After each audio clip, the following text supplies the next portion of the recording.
July and Wednesday, 31st July 2024. Venue, Landmark Event Center, Plots 2 and 3, Water Corporation Drive, Victoria Island, Lagos. For exhibition and sponsorship opportunities, visit www.ictelexpo.com.ng or call 0700 428 353 976. Icitel Expo 2024, powered by the Lagos Chamber of Commerce and Industry. It's bigger and better. 10 times the expo, 10 times the tech. The 10th edition of the Information Communication Technology and Telecommunication Expo is here. Join Africa's brightest minds, policymakers, tech professionals, youths, startups, think tanks, and students for 2 days of inspiration, education, and networking at the Icitel Expo 2024. This year, we're introducing Lagos Renewable Energy Fair to mark the 10th edition of Icitel Expo. Same date, same time, same venue. Theme: New Tech, New Threats, New Opportunities. Date: Tuesday 30th July and Wednesday 31st July 2024. Venue: Landmark Event Center, Plots 2 and 3, Water Corporation Drive, Victoria Island, Lagos. For exhibition and sponsorship opportunities, visit www.ictelexpo.com.ng or call 0700 428 353 976. Icitel Expo 2024, powered by the Lagos Chamber of Commerce and Industry. It's bigger and better. 10 times the expo, 10 times the tech. The 10th edition of the Information Communication Technology and Telecommunication Expo is here. Join Africa's brightest minds, policymakers, tech professionals, youths, startups, think tanks, and students for 2 days of inspiration, education, and networking at the Icitel Expo 2024. This year, we're introducing Lagos Renewable Energy Fair to mark the 10th edition of Icitel Expo. Same date, same time, same venue. Theme: New Tech, New Threats, New Opportunities. Date: Tuesday 30th July and Wednesday 31st July 2024. Venue: Landmark Event Center, Plots 2 and 3, Water Corporation Drive, Victoria Island, Lagos. For exhibition and sponsorship opportunities, visit www.ictelexpo.com.ng or call 0700 428 353 976. Icitel Expo 2024, powered by the Lagos Chamber of Commerce and Industry. It's bigger and better. 10 times the expo, 10 times the tech. The 10th edition of the Information Communication Technology and Telecommunication Expo is here. Join Africa's brightest minds, policymakers, tech professionals, youths, startups, think tanks, and students for 2 days of inspiration, education, and networking at the Icitel Expo 2024. This year, we're introducing Lagos Renewable Energy Fair to mark the 10th edition of Icitel Expo. Same date, same time, same venue. Theme: New Tech, New Threats, New Opportunities. Date: Tuesday 30th July and Wednesday 31st July 2024. Venue: Landmark Event Center, Plots 2 and 3, Water Corporation Drive, Victoria Island, Lagos. For exhibition and sponsorship opportunities, visit www.ictelexpo.com.ng or call 0700 428 353 976. Icitel Expo 2024, powered by the Lagos Chamber of Commerce and Industry. It's bigger and better. 10 times the expo, 10 times the tech. The 10th edition of the Information Communication Technology and Telecommunication Expo is here. Join Africa's brightest minds, policymakers, tech professionals, youths, startups, think tanks, and students for 2 days of inspiration, education, and networking at the Icitel Expo 2024. This year, we're introducing Lagos Renewable Energy Fair to mark the 10th edition of Icitel Expo. Same date, same time, same venue. Theme: New Tech, New Threats, New Opportunities. Date: Tuesday 30th July and Wednesday 31st July 2024. Venue: Landmark Event Center, Plots 2 and 3, Water Corporation Drive, Victoria Island, Lagos. For exhibition and sponsorship opportunities, visit www.ictelexpo.com.ng or call 0700 428 353 976. Icitel Expo 2024, powered by the Lagos Chamber of Commerce and Industry. It's bigger and better. 10 times the expo, 10 times the tech. The 10th edition of the Information Communication Technology and Telecommunication Expo is here. Join Africa's brightest minds, policymakers, tech professionals, youths, startups, think tanks, and students for 2 days of inspiration, education, and networking at the Icitel Expo 2024. This year, we're introducing Lagos Renewable Energy Fair to mark the 10th edition of Icitel Expo. Same date, same time, same venue. Theme: New tech, new threats, new opportunities. Date Tuesday 30th July and Wednesday 31st July 2024. Venue Landmark Event Center, Plots 2 and 3, Water Corporation Drive, Victoria Island, Lagos. For exhibition and sponsorship opportunities, visit www.isitelexpo.com.ng or call 0700 428 353 976. Isitel Expo 2024, powered by the Lagos Chamber of Commerce and Industry. It's bigger and better. 10 times the expo, 10 times the tech. The 10th edition of the Information Communication Technology and Telecommunication Expo is here. Join Africa's brightest minds, policymakers, tech professionals, youths, startups, think tanks, and students for 2 days of inspiration, education, and networking at the Isitel Expo 2024. This year, we're introducing Lagos Renewable Energy Fair to mark the 10th edition of Isitel Expo. Same date, same time, same venue. Theme: New Tech, New Threats, New Opportunities. Date: Tuesday 30th July and Wednesday 31st July 2024. Venue: Landmark Event Center, Plots 2 and 3, Water Corporation Drive, Victoria Island, Lagos. For exhibition and sponsorship opportunities, visit www.isitelexpo.com.ng or call 0700 428 353 976. Isitel Expo 2024, powered by the Lagos Chamber of Commerce and Industry. It's bigger and better. 10 times.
It's bigger and better. 10 times the expo, 10 times the tech. The 10th edition of the Information Communication Technology and Telecommunication Expo is here. Join Africa's brightest minds, policymakers, tech professionals, youths, startups, think tanks, and students for 2 days of inspiration, education, and networking at the ICITEL Expo 2024. This year, we're introducing Lagos Renewable Energy Fair to mark the 10th edition of ICITEL Expo. Same date, same time, same venue. Theme: New tech, new threats, new opportunities. Date: Tuesday 30th July and Wednesday 31st July 2024. Venue: Landmark Event Center, Plots 2 and 3, Water Corporation Drive, Victoria Island, Lagos. For exhibition and sponsorship opportunities, visit www.icitelexpo.com.ng or call 0700 428 353 976. ICITEL Expo 2024, powered by the Lagos Chamber of Commerce and Industry.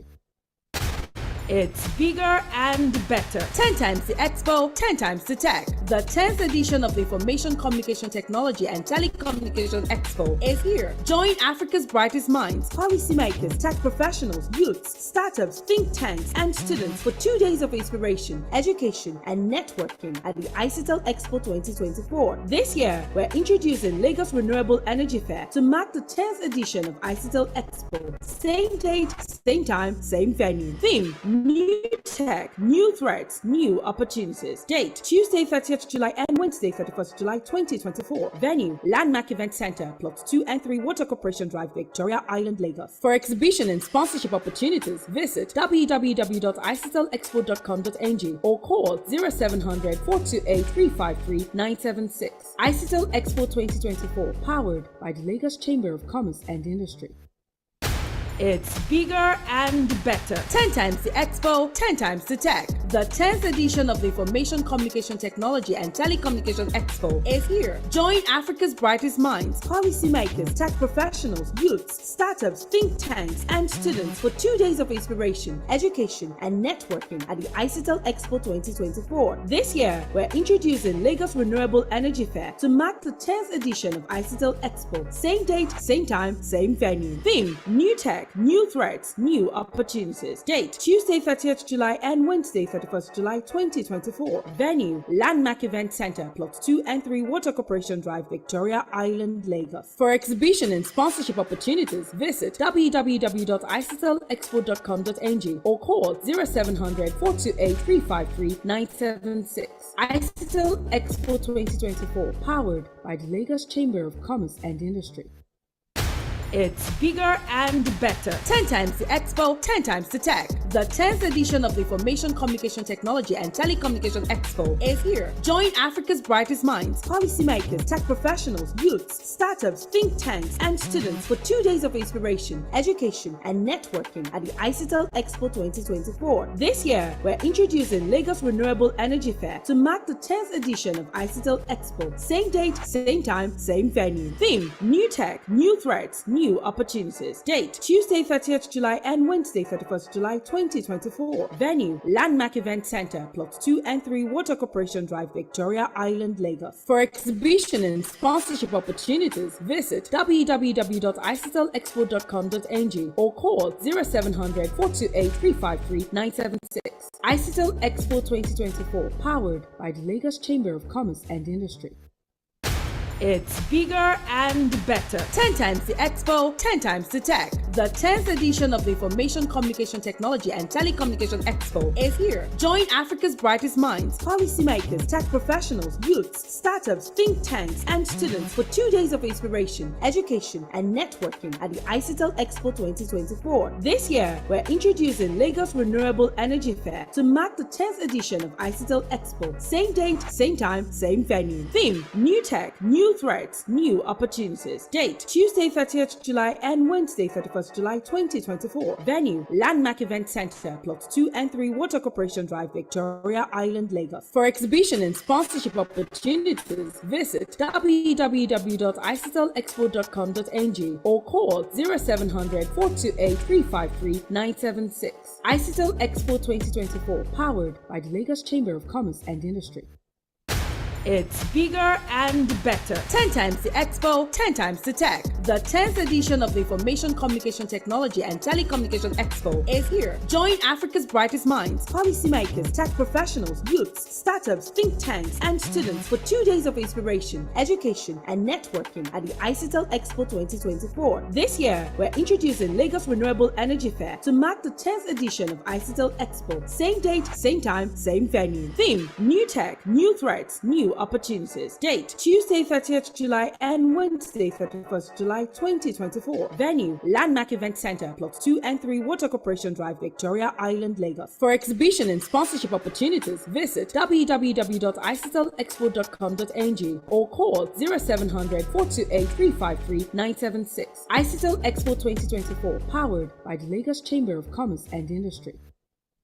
It's bigger and better. 10 times the Expo, 10 times the tech. The 10th edition of the Information Communication Technology and Telecommunication Expo is here. Join Africa's brightest minds, policymakers, tech professionals, youths, startups, think tanks, and students for 2 days of inspiration, education, and networking at the ICITEL Expo 2024. This year, we're introducing Lagos Renewable Energy Fair to mark the 10th edition of ICITEL Expo. Same date, same time, same venue. Theme: New Tech, New Threats, New Opportunities. Date: Tuesday 30th July and Wednesday 31st July 2024. Venue: Landmark Event Center, Plots 2 and 3, Water Corporation Drive, Victoria Island, Lagos. For exhibition and sponsorship opportunities, visit www.icitelexpo.com.ng or call 0700 428 353 976. ICITEL Expo 2024, powered by the Lagos Chamber of Commerce and Industry.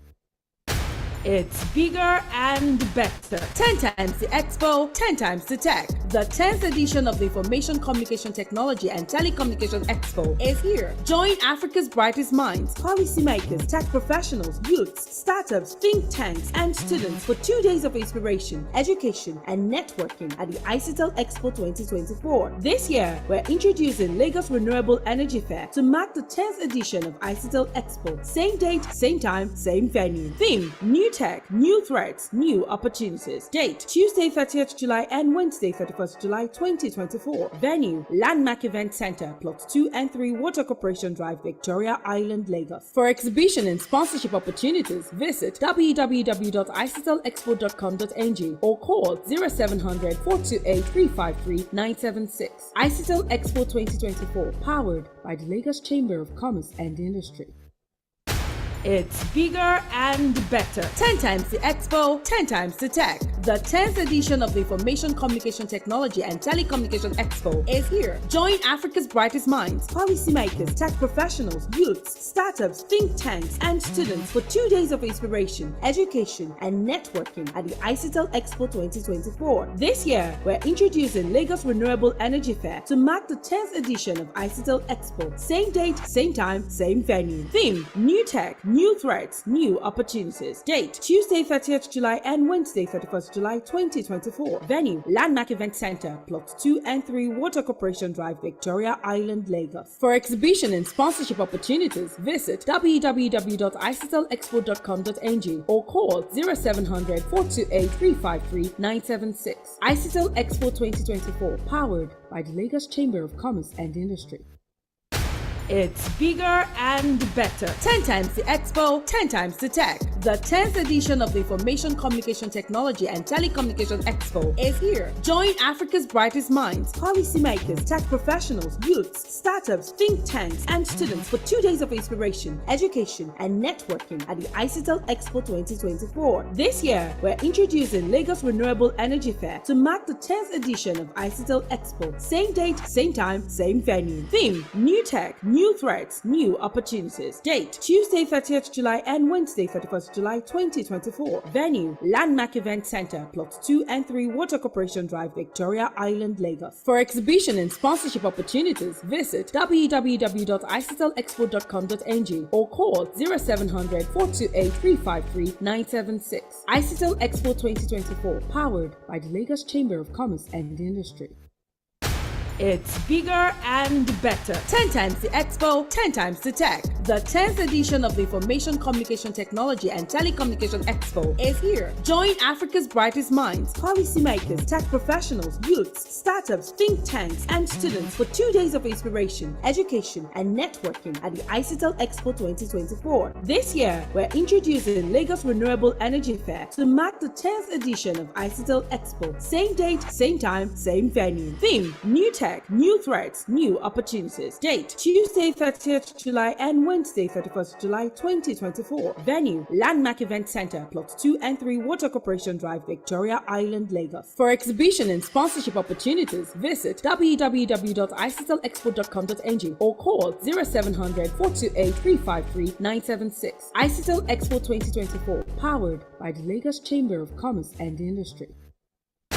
It's bigger and better. 10 times the expo, 10 times the tech. The 10th edition of the Information Communication Technology and Telecommunication Expo is here. Join Africa's brightest minds, policymakers, tech professionals, youths, startups, think tanks, and students for 2 days of inspiration, education, and networking at the ICITEL Expo 2024. This year, we're introducing Lagos Renewable Energy Fair to mark the 10th edition of ICITEL Expo. Same date, same time, same venue. Theme: New Tech, New Threats, New Opportunities. Date: Tuesday 30th July and Wednesday 31st July 2024. Venue: Landmark Event Center, Plots 2 and 3, Water Corporation Drive, Victoria Island, Lagos. For exhibition and sponsorship opportunities, visit www.icitelexpo.com.ng or call 0700 428 353 976. ICITEL Expo 2024, powered by the Lagos Chamber of Commerce and Industry.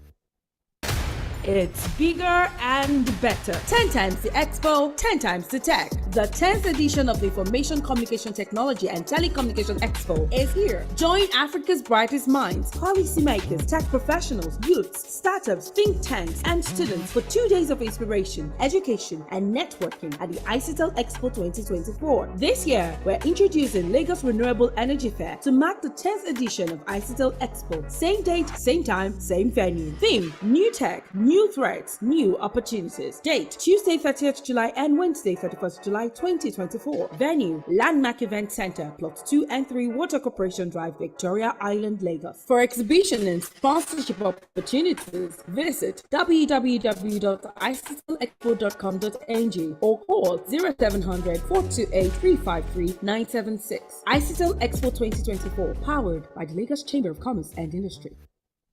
It's bigger and better. 10 times the expo, 10 times the tech. The 10th edition of the Information Communication Technology and Telecommunication Expo is here. Join Africa's brightest minds, policymakers, tech professionals, youths, startups, think tanks, and students for 2 days of inspiration, education, and networking at the ICITEL Expo 2024. This year, we're introducing Lagos Renewable Energy Fair to mark the 10th edition of ICITEL Expo. Same date, same time, same venue. Theme: New Tech, New Threats, New Opportunities. Date: Tuesday 30th July and Wednesday 31st July 2024. Venue: Landmark Event Center, Plots 2 and 3, Water Corporation Drive, Victoria Island, Lagos. For exhibition and sponsorship opportunities, visit www.icitelexpo.com.ng or call 0700 428 353 976. ICITEL Expo 2024, powered by the Lagos Chamber of Commerce and Industry.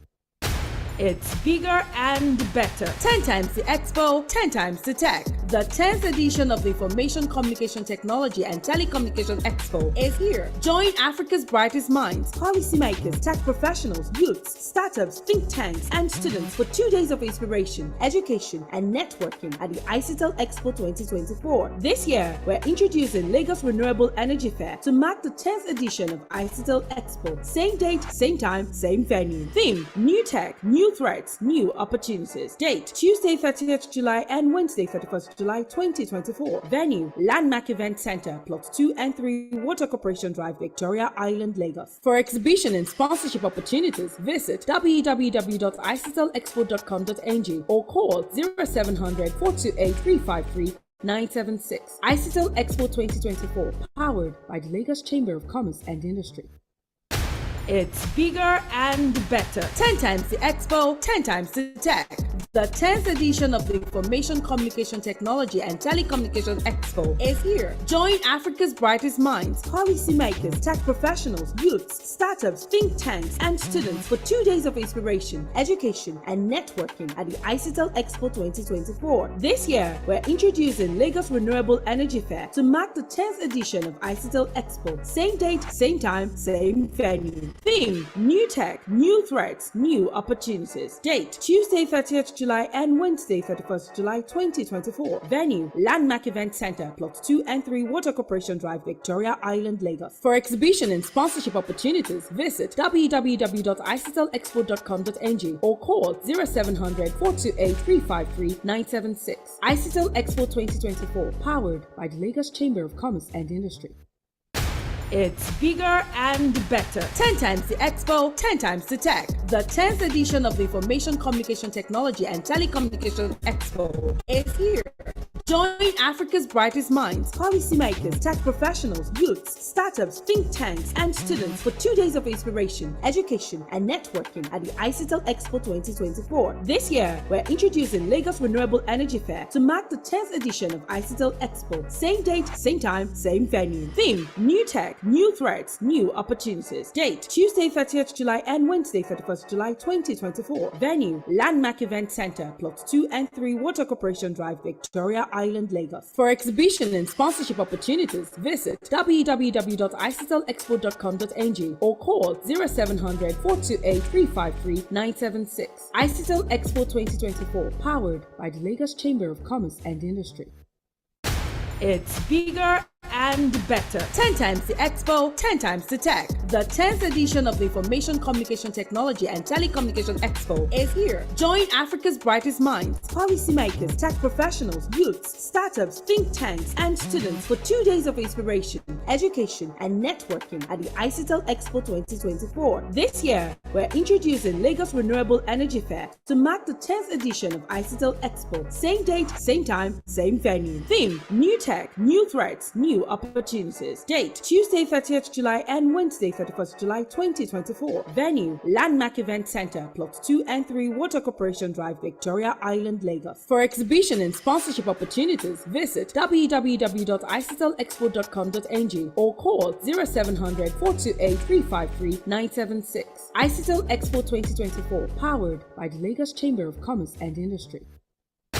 It's bigger and better. 10 times the expo, 10 times the tech. The 10th edition of the Information Communication Technology and Telecommunication Expo is here. Join Africa's brightest minds, policymakers, tech professionals, youths, startups, think tanks, and students for 2 days of inspiration, education, and networking at the ICITEL Expo 2024. This year, we're introducing Lagos Renewable Energy Fair to mark the 10th edition of ICITEL Expo. Same date, same time, same venue. Theme: New Tech, New Threats, New Opportunities. Date: Tuesday 30th July and Wednesday 31st July 2024. Venue: Landmark Event Center, Plot 2 and 3, Water Corporation Drive, Victoria Island, Lagos. For exhibition and sponsorship opportunities, visit www.icitelexpo.com.ng or call 0700 428 353 976.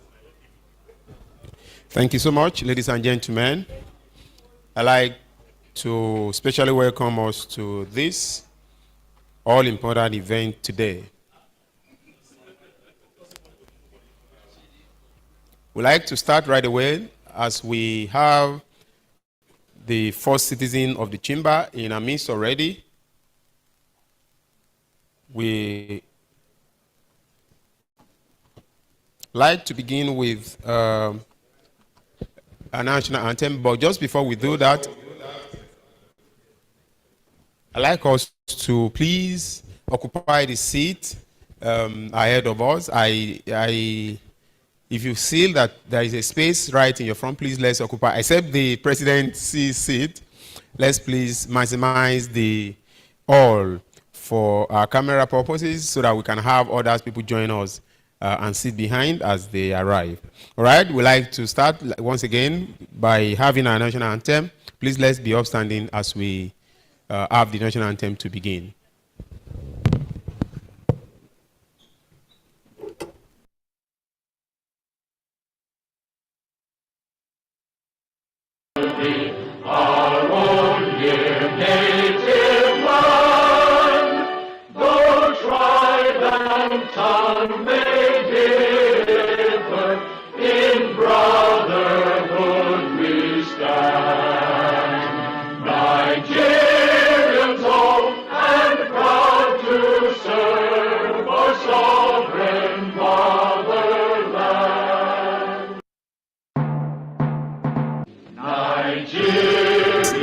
Clearly, those who were born after 1978 are now learning fast. This is our old but new national anthem. All right? I like to do some quick recognitions. As I have the list with me, I like to begin with my president and the chairman of council, Mr. Gabriel Idausa, FCA. Let's put hands together for the president. I must confess that this president is about us, it's about the chamber. If you were here yesterday, you discover he was here all through. This morning at about 9, he has also been in the office. Let's put hands together again for the president. Thank you so much. We also, with the list I have here, I want to believe we I'm updated. Please, Vivian, please don't leave me in the dark. We have with us Mr. Abiodun Ogunleye, Honorable Commissioner for Energy and Mineral Resources, Lagos State, but ably represented by Mr. Adebayo Salako. He is the SSA to the Governor of Energy and Mineral Resources. Let's put down together for Mr. Adebayo. Thank you, sir. Thank you, sir. We will hear today from him, the Bega Eko, Ajumosheni. Thank you, sir. Thank you for showing up. We have Engineer Rasak Obe. He is the Honorable Commissioner for Energy and Mineral Resources, Ondo State, the Sunshine State. Let's put down together for Engineer Rasak. My state used to be part of that state not until 1996, October 1st. Thank you so much, Engineer, for showing up today. We have with us also Barrister Ruben Okoye. He is the Honorable Commissioner for Market Operations, Enugu State Electricity Regulatory Board. Let's put down together for Ruben Okoye. Okay. Thank you. We have with us also Mr. Jide Onokoya. He is the CEO, Electronic Energy. Let's put down together for Mr. Onokoya. Is he here? Thank you, sir. Welcome, sir. Thank you. Our cap is cap. I mentioned the name, you don't stone me here. Thank you so much. We have with us, Emilio, you said so. We have with us Mr. Ayotunde Funsho, Associate Director, KPMG. Mr. Ayotunde, please, can we see you? Thank you so much. Thank you, sir. We have Mr. Martin Saroge, we have partner and chairperson Power Group here at SCCI. Let's put down together for Mr. Martins. Yes. So far, do I say he's the tallest man here today? Thank you, sir. We have with us also Mr. Sheun Suleiman, he's an MD Siemens Energy. Let's put them together for Mr. Suleiman. Thank you so much for showing up, sir. Thank you. With us also this morning, we have Mr. Tolu Tokwe Dada, Director of Business Development, Avid Synergy Energy. Right? Thank you so much, Mr. Dada. Thank you. We have Mr. Tayo Akinkumi, I think, MD Technip FMC. Thank you, sir. Thank you. Thank you. Thank you so much. We also have Mr. Dr. Laduni Owo, right? National President, Women in Energy and Oil and Gas. Let's put hands together for Miss Dr. Laduni Owo. Thank you, man. Thank you.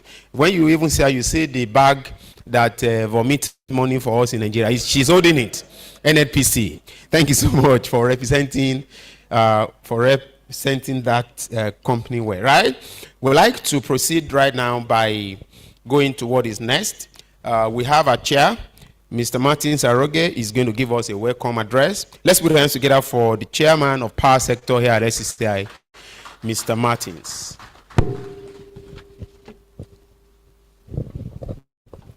Thank you. Good morning, everyone. All protocols duly observed, or how do they typically say it in political circles? I stand on existing protocols. Or may I please stand on existing protocols? I'm still learning the political bits. My speech is in the essence of us being here, so it'll be very, very brief. I think what I want to first of all do is welcome everybody that has taken out time to be here today. We all know that all of this talk that we have in Nigeria today, whether it is hunger, inflation, protest or non-protest, the overriding issue is that we do not at this point have sufficient economic prosperity that can guarantee the majority of us a comfortable lifestyle. And it is almost impossible to address that issue without facing the power issue head on. Power holds the key to resolving or to economic prosperity for us as a country. We've tried a number of solutions in the past. We started many years ago with the Electricity Corporation of Nigeria that subsequently metamorphosed into NEPA and then PHCN. When it was NEPA, the popular acronym was Never Expect Power All the Time. When we changed it to PHCN, the expectation was that, oh, it's a new name, but we found another derogatory acronym. Please hold your candle, Nigeria. And now it's turned into Discos and Gencos. Given that a number of them are my clients, I will not say what the acronym for those ones are at this point in time. But again, it hasn't been as successful as we all thought. And therefore, we've entered into a different evolution, which is saying, how do we then empower subnationals to take control of electricity distribution, generation and distribution within their respective domain? When this conversation started, we realized that a number of subnationals were primarily focused on regulation. If I take control, what it means is that I take responsibility for regulating power within my domain. And that's a good thing. Like someone pointed out to me recently, if whatever is not regulated is without control, and whatever is without control, it will be difficult to find people who are willing to make that level of investment. And that's correct. But regulation alone will not drive the level of investments that are required at subnational level. And so that's why we thought it was important to have this conversation. Bring the states together, bring players together, and ask the very hard and important questions. What needs to happen at state level to enable the various states drive and generate the level of interest and investment that would ensure that a state's electricity market becomes feasible. Passing an act on its own does not, on its own, will not generate or create a viable state electricity market. It's the actions that then follow, both from the state perspective and from the private sector perspective, that will drive a viable electricity market. And this program today is supposed to start that conversation. We do not expect that this would end as a talk shop. We plan to produce a very comprehensive document at the end of this that we would circulate to all of the states, and that would then form the basis for continuing conversations. So this is not the end of the conversation. This is only the beginning. And welcome to everybody here who can then say we're part of the start of this conversation. Thank you, and welcome once again. Thank you so much, Mr. Martins, for that brief but powerful welcome address. I'd like us to please do me 1 minute. I need to move this podium to this side. It's given an issue with me. Thank you. Is it better? It's better, okay. That's fine. Thank you so much for understanding with me. Just to be able to serve you better, we need to do what we did. All right, we like to have the opening remarks from the president. I refer to him as the #1 citizen of the chamber, Mr. Gabriel Idahosa, FCA. Let's put our hands together for the president and chairman of council. Please, let's clap for my president until he comes to the podium. Thank you, thank you.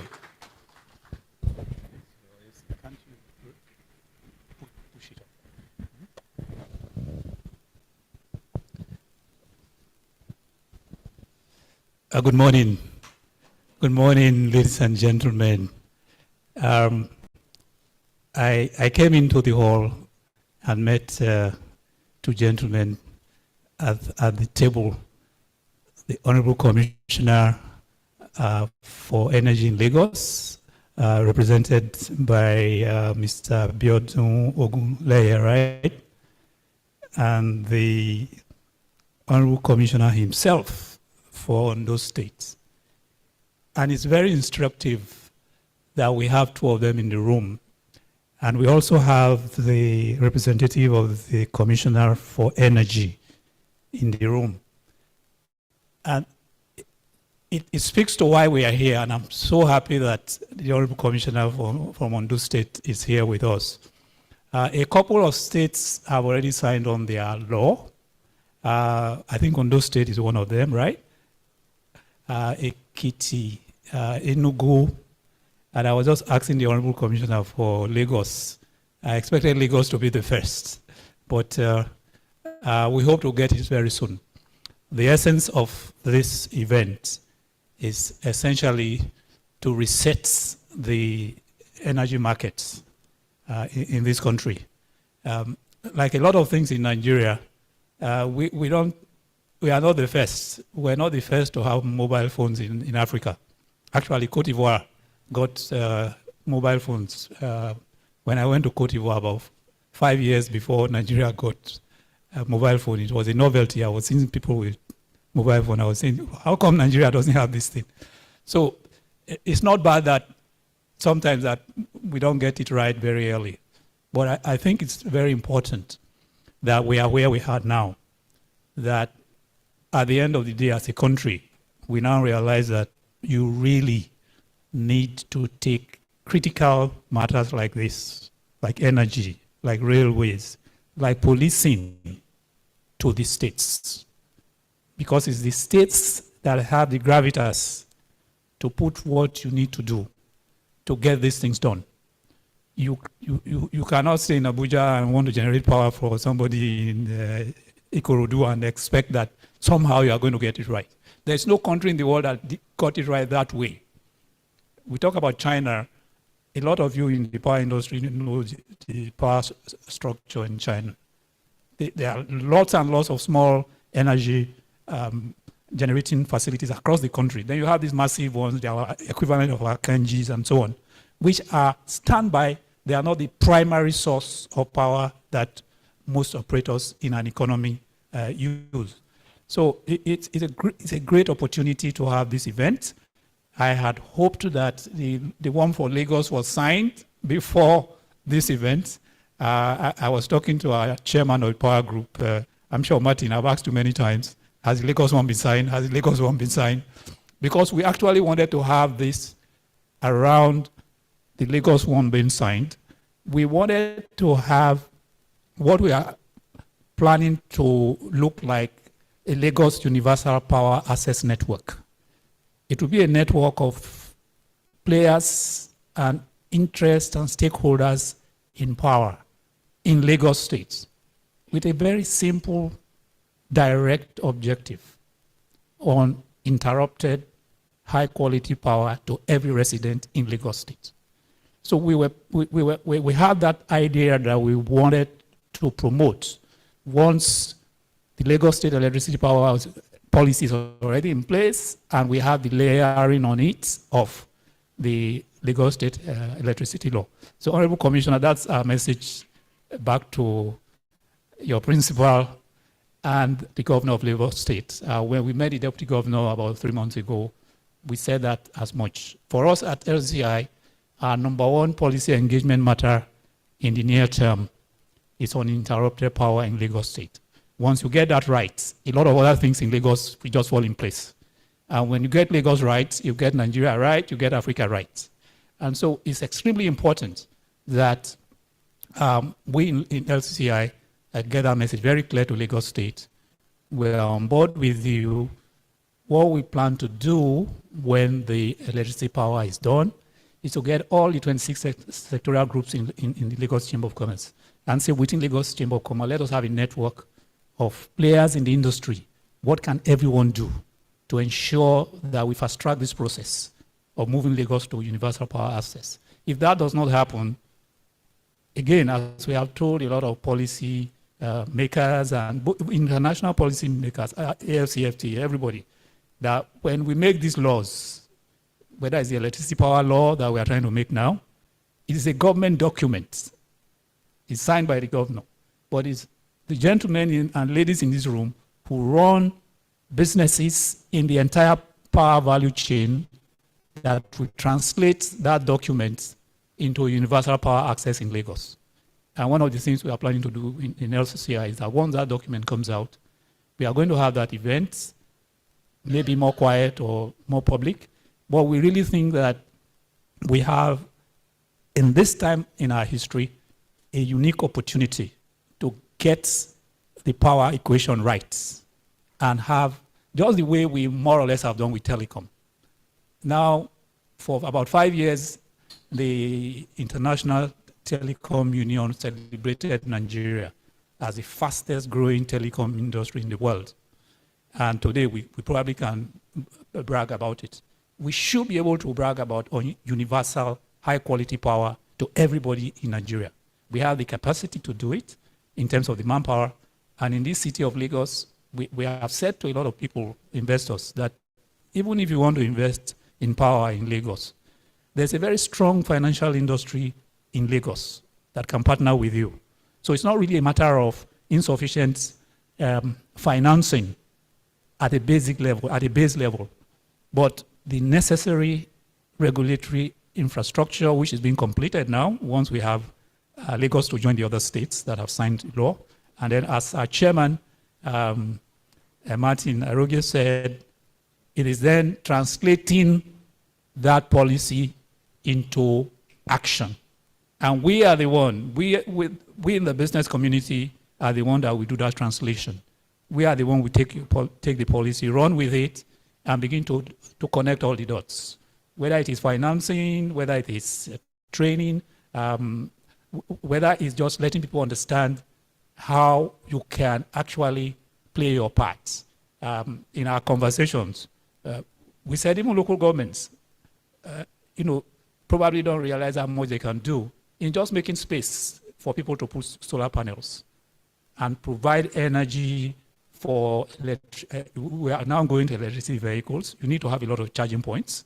Local government can say, okay, all our local government headquarters, we will provide space for charging points for electric cars. And we are going to work with solar companies, come and use some space. So there's a lot of work a lot of individuals can do to get it happen. So ladies and gentlemen, I'm excited to see the key movers in this process. I do hope I will see some state governors and other states join us. Thank you very much.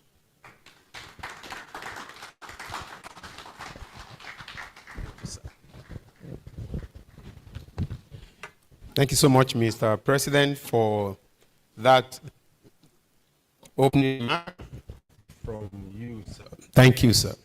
I'd like to quickly recognize a few of our leaders who are here. Some of them walked in, or one of them walked in while Mr. President was giving a speech. I'd like to recognize the presence of our acting DG of the Nigerian American Chamber of Commerce, Wofai Samuel. Let's put hands together for her. Thank you so much, man. Thank you. Thank you. We also like to recognize the presence of Mr. Olufemi Bakare. He is the CEO of Fen Church Group. Let's put hands together for Mr. Olufemi, one of the very strong supporter of this chamber and a very strong member, I must say. Thank you, Mr. Olufemi, for showing up again. All right, we like to skip like the item number 4, pending when he arrives, which is the special remark by the chairman, conference of speakers. He's not in yet, I'm told.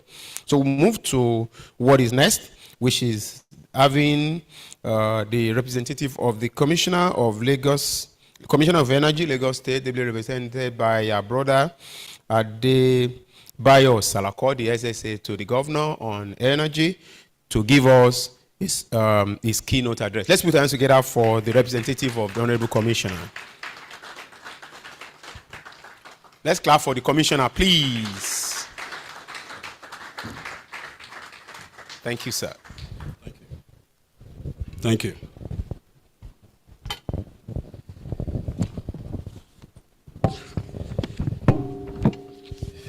Okay. Good morning, everybody. Permit me to stand on existing protocol. First of all, I would just like to state that you can be rest assured, Mr. President, that Lagos is working towards a sustainable energy for the state.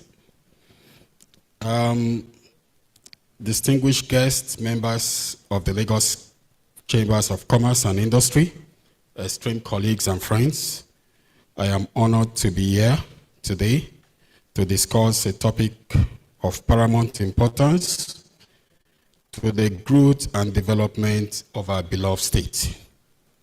Developing a sustainable state electricity market. This subject is not just crucial for our present needs, but also fundamental to securing a prosperous and resilient future for Lagos State. Electricity is the livelihood of modern economies. It powers our homes, businesses, industries, and public service in Lagos State. A state that is the economic hub of Nigeria and a beacon of progress in Africa. A reliable and sustainable electricity market is essential. It is the foundation upon which we can build a thriving, innovative, and inclusive society. We are aware of the challenges that have plagued our electricity market for years: insufficient generation capacity, aging infrastructure, high transmission losses, and inadequate distribution network. These challenges have led to frequent power outages, high costs, and a heavy reliance on alternative sources that have created pollution to the environment. However, within these challenges lie significant opportunities. This global energy landscape is undergoing a transformation, driven by technological advancement on renewable energy sources and innovative business models. Lagos State is uniquely positioned to leverage these opportunities and become a leader in developing sustainable electricity markets.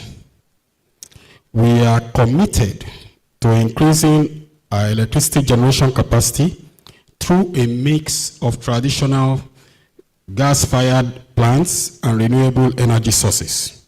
Our goal is to ensure stable and sufficient supply of electricity to meet the growing demands of our population and our industries. Renewable energy is at the heart of our sustainable strategy.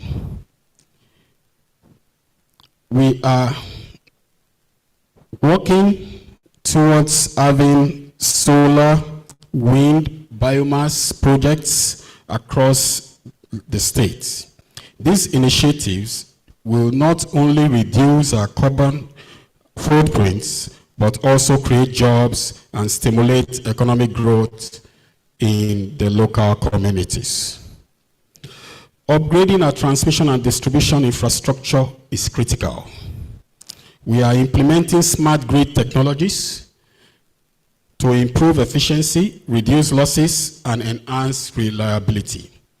These upgrades will enable better management of electricity supply and demand, ensuring a more resilient grid. Energy efficiency is a key component of our sustainable efforts. We are launching programs to promote energy saving practices among customers and businesses. By reducing energy consumption, we can lower costs and decrease the strain on our electricity infrastructure. The private sector plays a vital role in our development of our electricity market.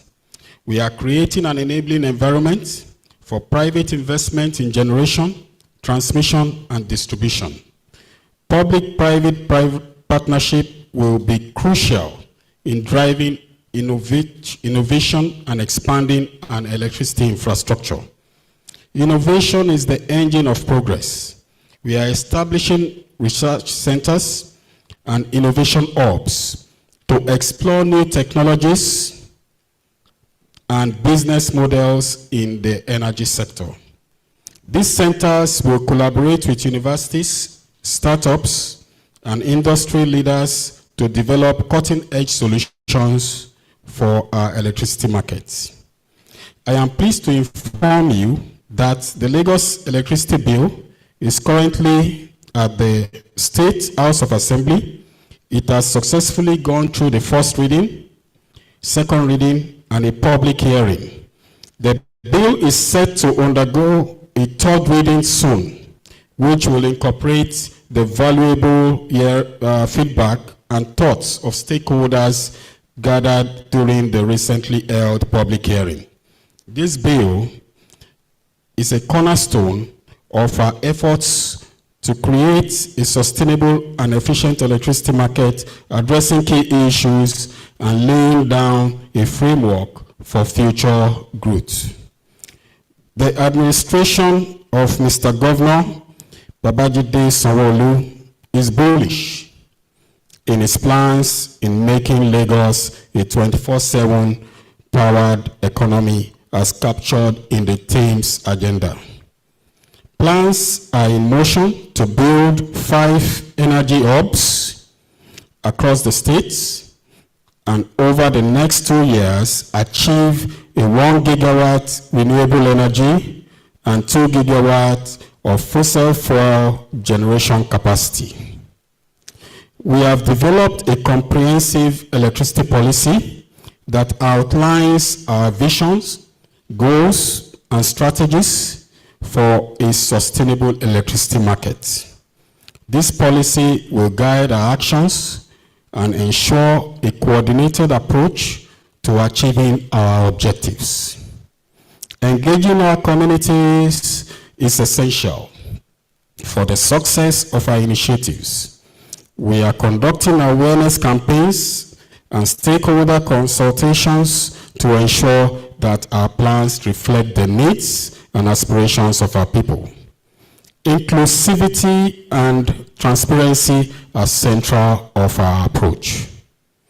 We are forging partnership with national and international organizations to share knowledge, expertise, and resources. This collaboration will help us access funding, technology, and best practices, accelerating our progress towards a sustainable electricity market. Ladies and gentlemen, the journey towards sustainable state electricity market is not without its challenges, but it is a journey we must undertake with determination and foresight.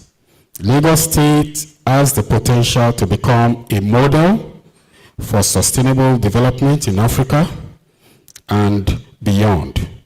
By harnessing our resources, embracing innovation, and fostering collaboration, we can create an electricity market that powers our prosperity and safeguards our future. Thank you for your attention, and I look forward to working together to achieving our vision. Let's make Lagos State a shining example of sustainable electricity market. Thank you.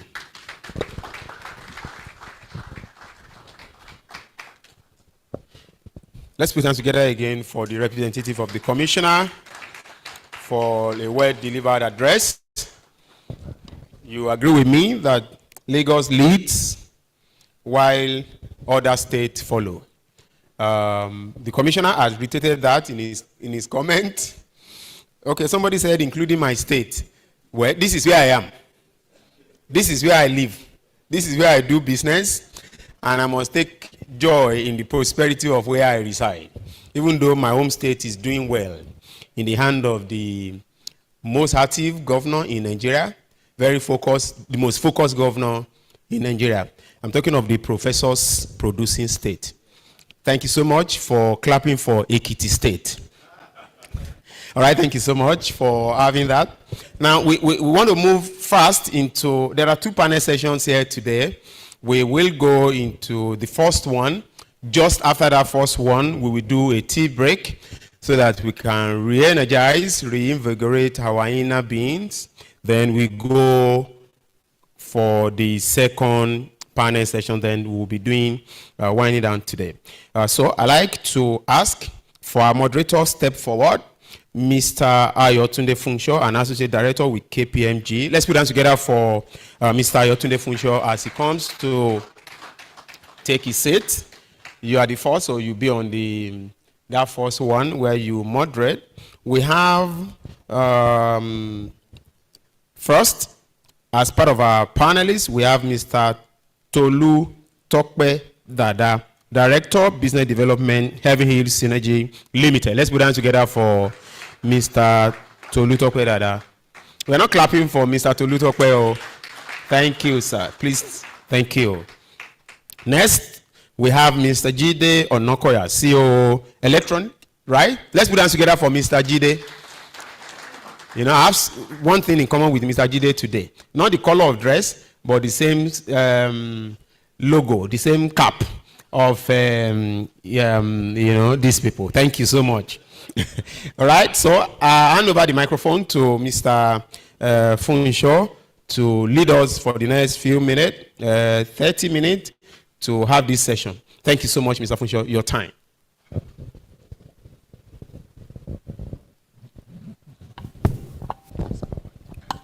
Okay.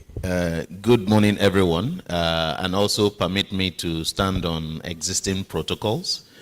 I've waited for this day to have a conversation with the Honorable Commissioner, so I share history with him. So permit me to flex a little, greatest Uniben, as it were. Martin's also the chairman of the power sector, is also from Uniben, and welcome to everyone. Unfortunately, I didn't get the memo. I would have also come in native. I like to put my hat on the left as well, for obvious reasons. Yeah, welcome. Unfortunately, we're missing Victor here today, but we'll make it go round. And then we'll give opportunity for our colleagues in the room to also ask 1 or 2 questions within the time frame that we have.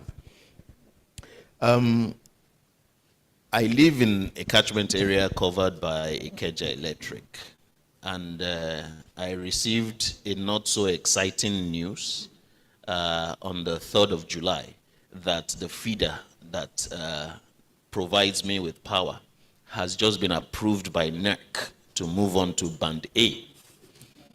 And all of a sudden, my electricity bill soared by about 280%. You know, I felt a bit, you know, deflated. But on the bright side is the fact that I've not had to spend anything on diesel since the 1st of July. Just this morning before the conversations, I was asking the facility manager that, look, does the generator still know how to work? Because it hasn't come on since June. You know, so that tells us the fact that we can actually achieve uninterrupted power supply. You know, the president had mentioned that the goal is uninterrupted power supply, and that is where we can get to. So very quickly, in terms of your opening statements, Mr. Jide and Mr. Tolu, what can the key players do, you know, to quickly achieve this uninterrupted power supply? And in addition, when we look at the role of renewable energy companies, the mindset is that they only provide a daytime supply. What else can be done in collaboration with the DISCOs to ensure that we are able to get steady, reliable power supply working together with the DISCOs? I know it's a two-in-one, but for your opening statements. Go ahead, Mr. Chidi. Okay. Good morning, everyone. I think it's still morning. And I also stand on existing protocols, and it's a pleasure to be here. To answer the question, there's quite a number of things that can be done with the DISCO, at least as far as having a mix of energy in supply. It is true that renewable energy is maybe a bit more expensive per unit than existing fossil, which has a mix of hydro to give you some lower cost of energy. But what needs to happen, I think, is a steady mix and a steady diet of renewable coming in. The new power regulation that has been approved for 2023 basically allows for feed-in tariffs for renewables, which is a good thing, although at a higher sort of input cost, but at the same time, it starts to help the balance out, whereas areas that have more or available space, because solar is expensive really relative to the amount of acreage it needs to produce equivalent unit of power. Those areas that have that space can better utilize that renewable mix, while the areas that have traditional fossil based power generation plants can continue to leverage that as well. And that should give some balance to the DISCOs. Okay, thank you very much, sir. Good morning, everybody. I stand on existing protocols. Let me come from the business angle, because I mean that's my forte. Thanks to the new tariff, we can now compete. Because before now, the only thing I can compete with is diesel. I dare not compete with the grid because it was not cost reflective. It's not realistic. So I'm providing power, let's say at an average of 180 to 200 naira, and someone is getting 20 hours a day at 70 naira. You don't talk to that, but just go. There's no way we don't even. So the people we target before were those who are dying and crying for diesel, because diesel, you generate diesel at 350 to 400 thereabouts per kilowatt hour. So okay, if I'm bringing mine at 200, anybody that is doing 300 can listen. So now I can target band A customers now. I say I can generate, you can save 13 naira. Now the sector is interesting. We don't touch band B because you are still paying 68 naira and you are happy and things like so. Don't worry, keep paying your 68 naira and 50 naira and get 6 hours power. But if you are really serious about achieving the uninterrupted power that we really want to achieve, the bold step the minister took to actually do the band A. And those guys in the band A, they understand the cost of power. I mean, someone that needs that, whose plant needs to be on 247, who is producing 247 and is paying 230 naira or generating with diesel at 400 naira, and you're coming with 180 naira, with 200 naira. The guy is listening to you, but the household who is paying 68 naira, so just leave the guy, let him keep paying his 68 naira, and we focus on those guys who are ready, who know what they are using and what they will be saving at 13 naira difference. So yes, there's a lot of good news. Let me also share another good news. Earlier in the week, NERC organized a conference between the developers, financiers, and DISCOs. Now, permit me to use this word. The miracle that happened in that conference is that for those of us who have been in this sector for quite a while, DISCOs actually came out and started pitching to developers. I never believed I would live to see that day in Nigeria, because DISCOs were more like enemies to the DISCOs. Like you want to partner with them, and they are like, They were so antagonistic. They don't respond to our mails. Now, discos were doing presentations and telling us this is the franchise area that on the self. Please come and take it over. Come and help us. They've done their feasibility studies. They are telling us this is how much you.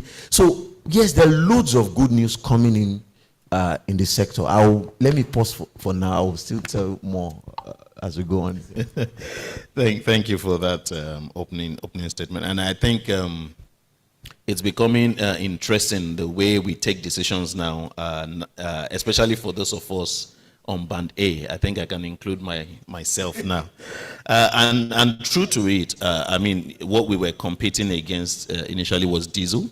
And now everybody is looking for alternative,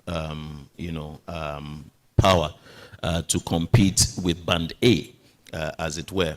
Discos are also getting very creative as well in their partnerships. Just yesterday, we were watching on the news that Transafam had signed an embedded power agreement with Abuja Electricity Distribution Company.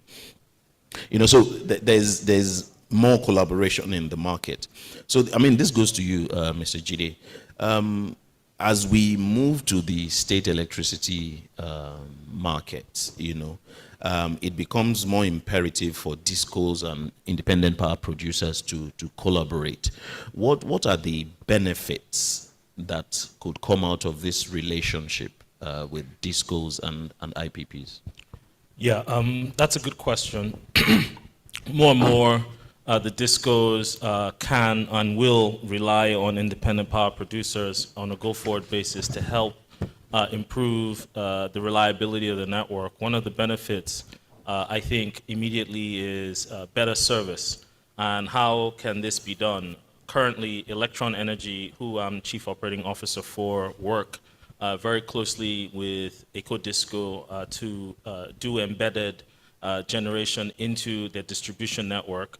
And what we've been able to do is going in there and put in dedicated feeder connections to end users.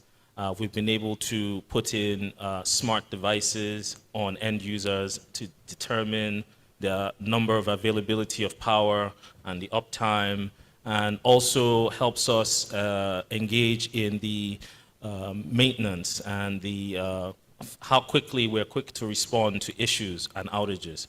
All these things are direct benefits to DISCO. And then there is also the ability to step in front and to help the DISCO on new connections. There's a personal service that can be provided by independent power producers to face end users directly and to alleviate the need of huge sums of bank guarantees that the DISCOs would need to pay. We can step in and have those end user facing agreements on behalf of the DISCOs and give the DISCOs the free hand, if you will, to continue to expand their network and to build their networks out that way. So those are some of the quick benefits that we've seen, the smart metering, the customer service, the responsiveness of the maintenance crews to what they're doing and to the power service delivery, and just ensuring overall availability of the network in general. So this gives the DISCO better provision of power and then removes some of the burden that they otherwise would have been managing in the areas that the IPPs are trying to serve. Thank you. I know you want to respond to that, but I'm going to add to the question for you. So he's talked about the benefits, which you would also elaborate on. But exactly how should these IPPs collaborate with the DISCOs and all the other stakeholders, given the intricacies of distribution assets, transmission assets, getting the power to the load centers, leveraging the distributions network and all of that? How exactly should this collaboration work in view of the state electricity market? Okay, thank you very much. Quite a number of us have mentioned, some states have taken that initiative and started doing something. Ekiti, I'm proud to say Ekiti is leading actually in that. not only because I'm from Ekiti State, but yes, Ondo State is doing quite a bit. I'm so glad the Honorable Commissioner is here. I schooled in Futa, so I'm a little bit part of Ondo State too, sir. So it's easier to see a commissioner than to see a minister. So the State Electricity Regulation Act, the governor wants, I mean, it's a bit closer to the people. They know where the shoes are pitching their people. So that is going amazing. Ekiti is doing something quite, in fact, the gentleman there actually works on that project for Ekiti.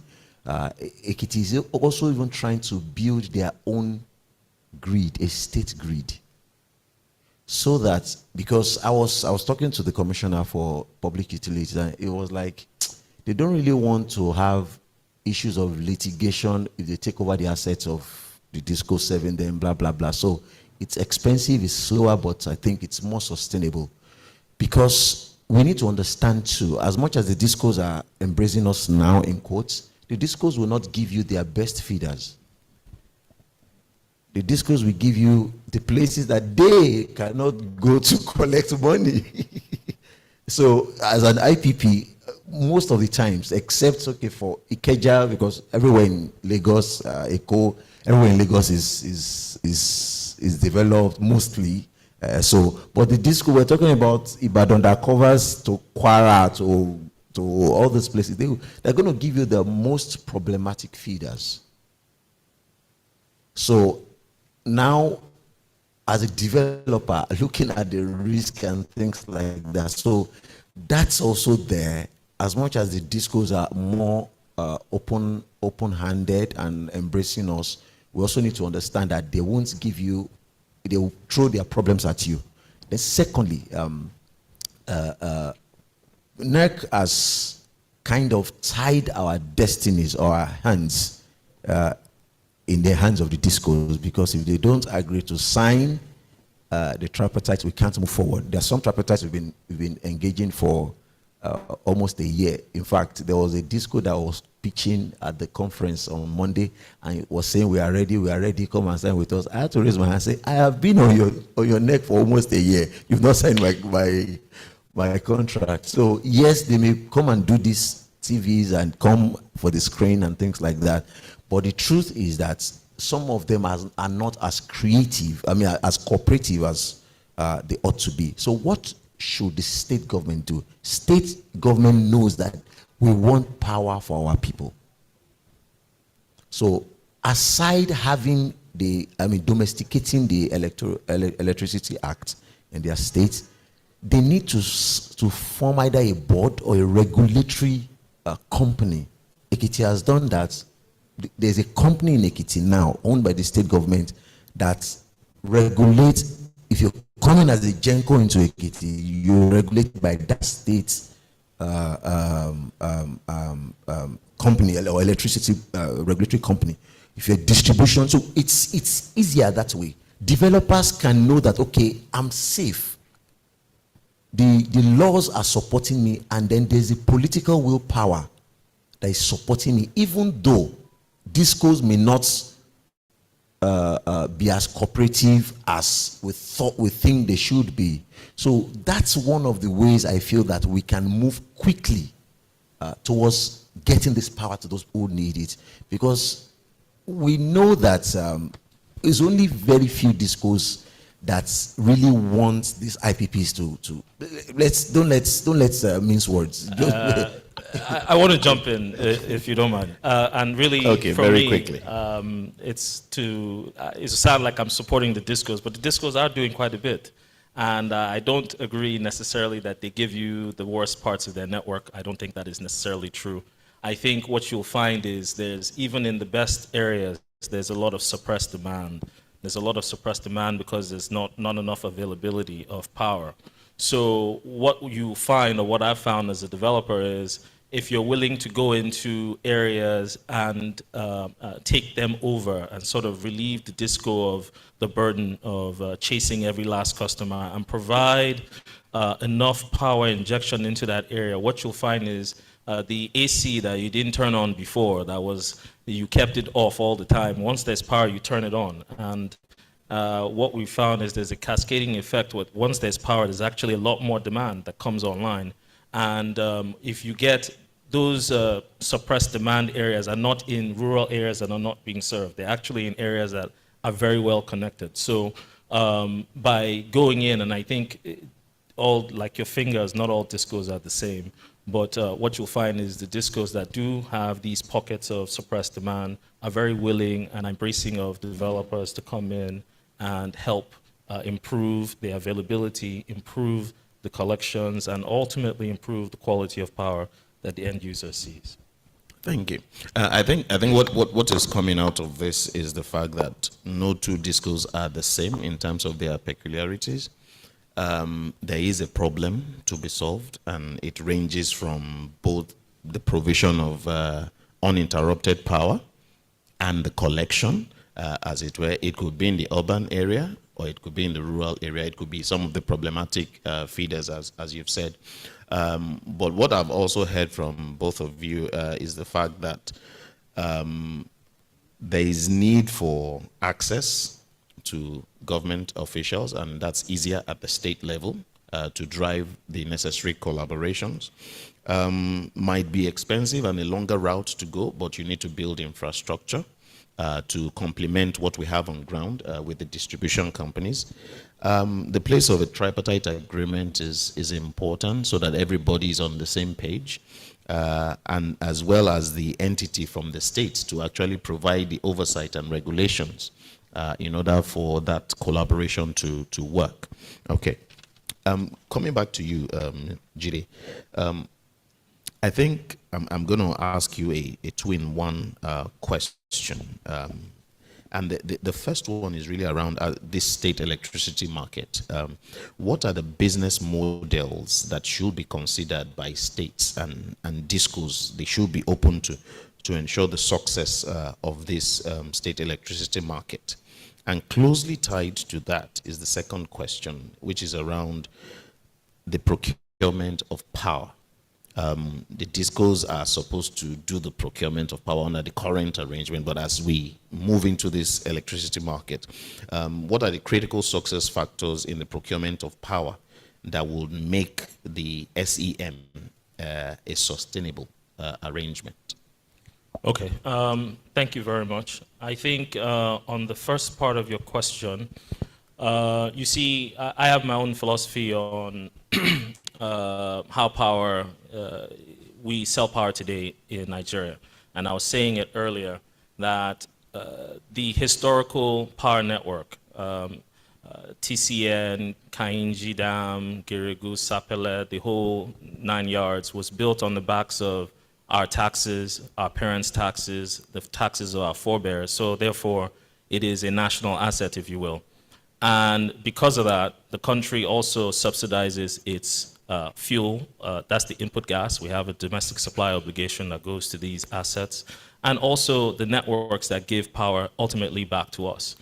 I guess in the past, and this is my opinion, the way it worked was this power that was somehow subsidized by the government on the backs of all of us here, were going into, let's call it, industrial clusters who could pay. And they would take that power, produce goods, and pocket the profits and walk away.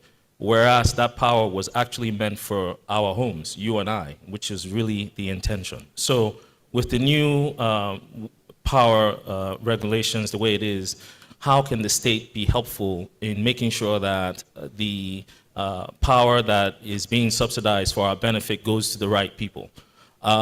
You can come in potentially and direct grid power to, let's say more homes, get the discos to send them to residential neighborhoods. And then you can have the industrial clusters, of which we have many. There's the Ikeja industrial cluster around Oba Akran. We have the one in Ilukweju. We have quite a few where you can now point them more towards willing buyer, willing seller IPPs, so they can pay for power on a cost-reflective basis. They are commercial entities and can pocket and stomach that kind of tariff, if you will. What that will do is it will reduce the burden of the distribution companies sending power to these industrial clusters, which actually take a lot more power and utilize a lot more power than our homes, and push the DISCO to sending that power to other areas of its network it was not serving as well. So that is maybe one thing the DISCO can, the state can do in its new regulations. And also knowing that, just to add, Lagos, because I'm a Lagosian, I'm from Ikorodu myself, and I'm a King's College boy, so I'm very much into Lagos and making sure it develops. The LSCB has been in Lagos for quite a number of years, And I know the LSCB, that's the Lagos State Electricity Board, is keen on building out this sort of model where we can help people that need power. You don't know what sending power to a less served area where a lady that is doing, not lady, a person that is even just freezing water to make ice blocks is a business just because power is available. You can't underestimate what extra 3 or 4 hours of availability can do to the lives of common people. So for me, that is maybe a way the state can step in and help redirect power to the commercial users and industrial clusters to residents and our homes so that our lives can be improved overall. Okay, thank you. I think the summary of that is really around the fact that the cheaper power can go to homes, and then the more expensive or cost-reflective power can go to the industry, taking the burden off DISCO's cost base in procuring power while earning on their distribution network. Okay, one final question. I know our anchor has come to tell us time up, even though we haven't used up our time. Final question for Tolu. How can states position themselves to become an investment-friendly climate, for generation investments as we move to this state electricity market arrangement? Okay, thank you very much. I think I've actually mentioned it, especially states that are open. Quite a number of states have domesticated the act. They are showing political will, attracting developers and, Lagos, the issue with Lagos, or why Lagos will not so much attract so huge solar projects, because we are definitely into solar alone, is because of the amount of land it will require, and there's no land in Lagos, let's be sincere. So probably developers should move towards wind. The beach fronts can just get the wind farms to power Lagos. But for those of us who are basically into solar and the inland states, it's more attractive. There's land there. So states should just make it easier, get that let's access the policy makers. Let's let those policies be attractive enough for developers to assure developers that our investments will come back, and I think the sector will grow. Okay, thank you very much, Tolu. I know we would have just one room to ask a question from the audience, just one question, but I need to step in here based on something that Tolu has said. I am also from Lagos State. I am from Lagos Island, Isaleku, Okwawu to be precise. So if you tell us that we don't have land, we'll give you the water. We'll give you the water, the state of aquatic splendor. Yeah, you do floating solar plants for us. So I mean, we've said it over and over again. For those who don't understand, we own the ocean, we own the lagoon, and that's what God has blessed us with. Just to summarize what you've said, I think the incentives that come from the policy is very key, and the access to the policy makers are one of the things that can help these arrangements, to succeed. And of course, for those of us outside of Lagos land space, for those of us in Lagos, we have multiple locations for your generation plants. So Sorry, but what we can actually do wind, I mean, a 2 megawatt wind turbine will just take how many, do you understand? So I think we should look towards attracting wind investments in Lagos. All the beachfront should be lined up with windmills. I mean, it's... They've actually done a feasibility study. The wind doesn't work. Because of high rise. It doesn't work. I'm sure it had been considered. Do we have any questions from the audience? Okay. There are 2 questions. Okay. I know one person, so I'm going to give him the mic. And because the second person also has raised his hand, I think we'll accommodate the 2. So we'll take Mr. Kimbo first. Good morning. My first question was about your earlier comment a few minutes ago, whereby DISCOs should direct power to commercial customers because they're higher paying customers. But how does that, and then residential customers will then have essentially a lower tariff. But how does that play with what's currently going on, where the residential customers as well as commercial customers in Band A are being charged this much higher tariff? Now, if we did it the way you were suggesting, during the daytime, which typically historically was when there was no power, then you tend to get power towards the evenings. How does that play with what's going on currently? The residential customers are bearing the brunt of this Band A power, as it were, whereas I think most residential customers would rather go back to a Band B plus kind of situation, direct that power to commercial, and then might work better.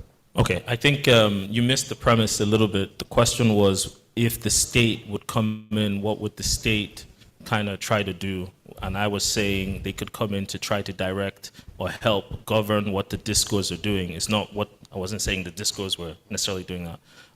But your question on the tariff, first of all, we need cost-reflective tariffs across the board. So let's suspend MITO, which is what you're speaking to.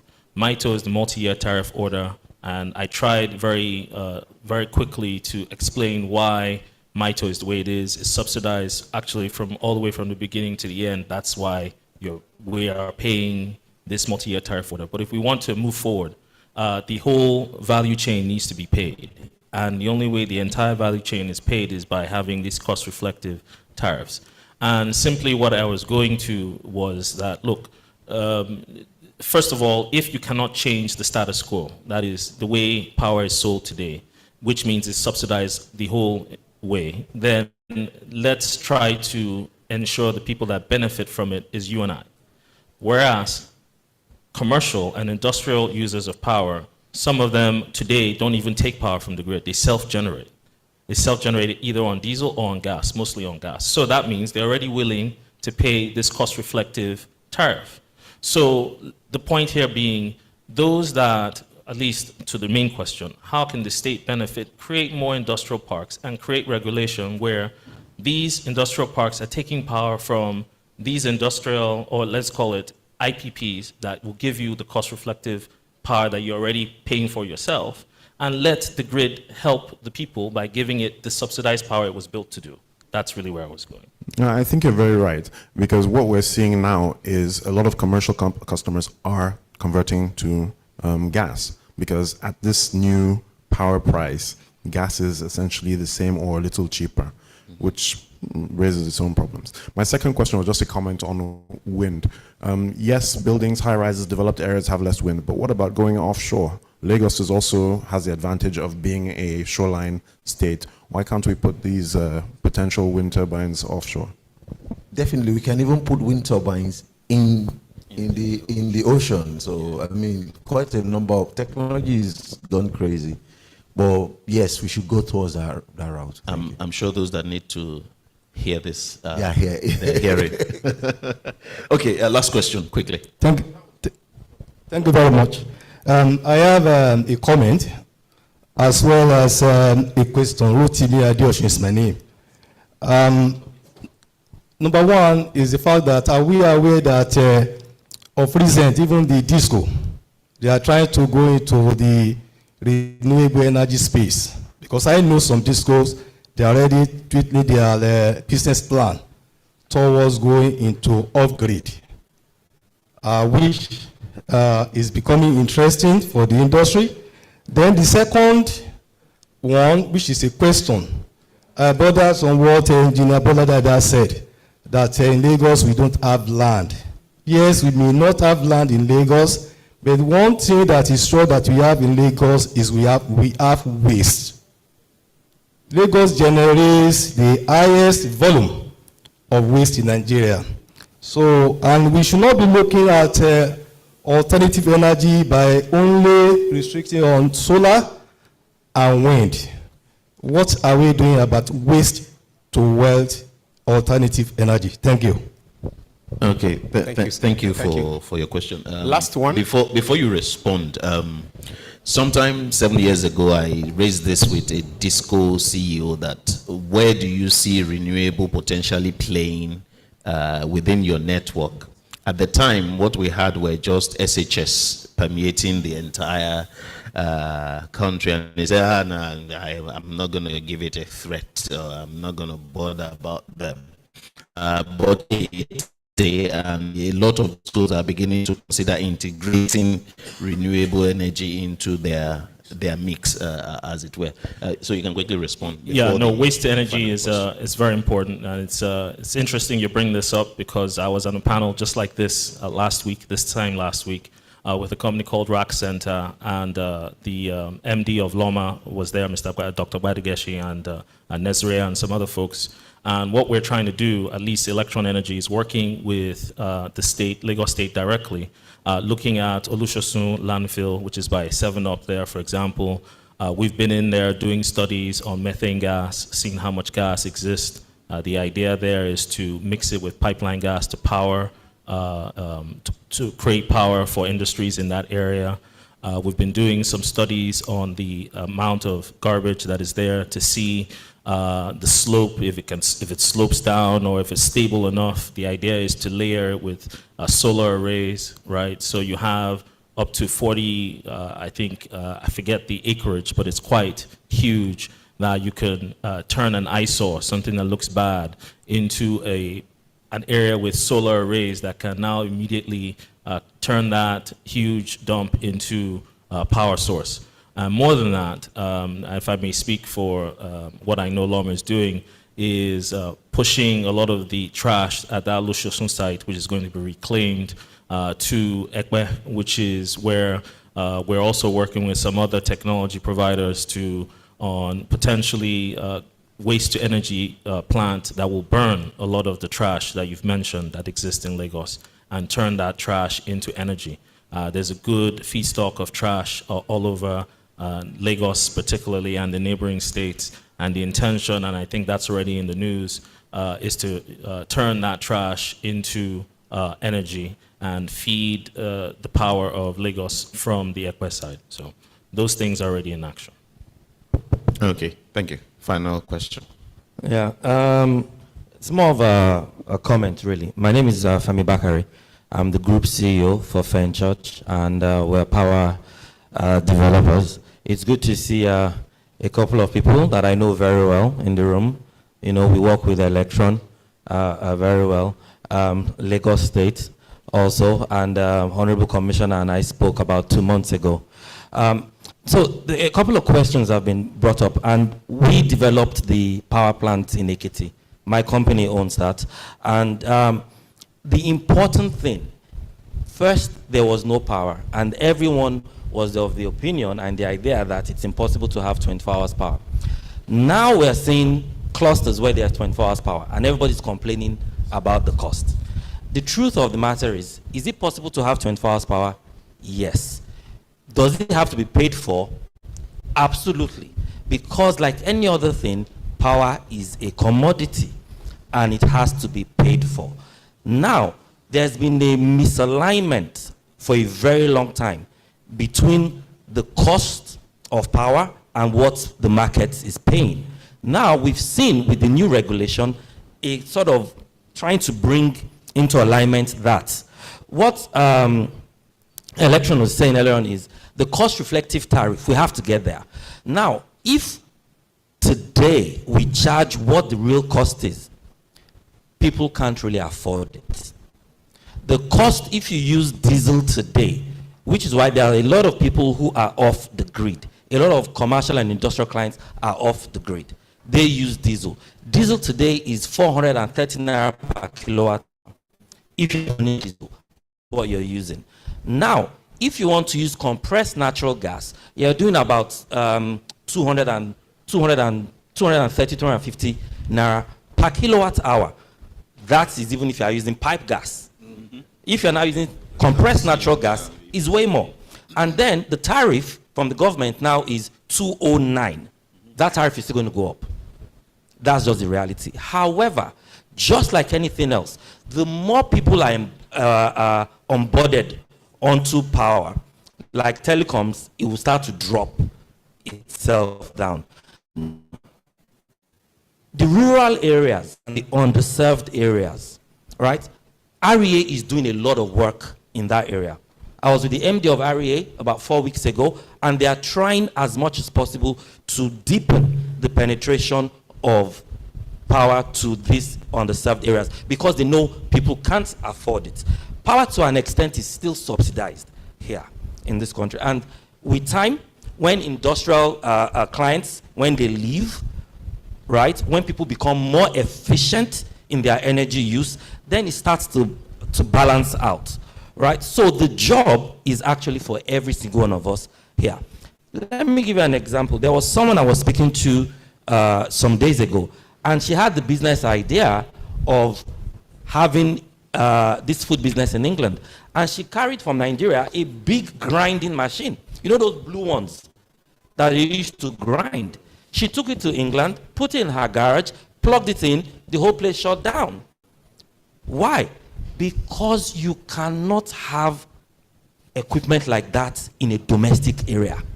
So part of what the states need to do is also enforce town planning regulations. We are all part and parcel of the community. You take, for example, Lekki Phase 1. Every other street in Lekki Phase 1 now is a business. Every other street in Lekki Phase 1 now, there's a club or a restaurant on a street that was originally sized for domestic use. So that transformer at the beginning of that street is totally inadequate to deal with the load that is now on that street. So when everyone's complaining, part and parcel of it is town planning and regulation, enforcement of this regulation. Now, what did we do in Ekiti? The former governor, Fayemi, you know, he looked at it and said, when power gets into Benin Disco, what happens? The bulk of that power goes to Edo State. Then next it goes to Delta State.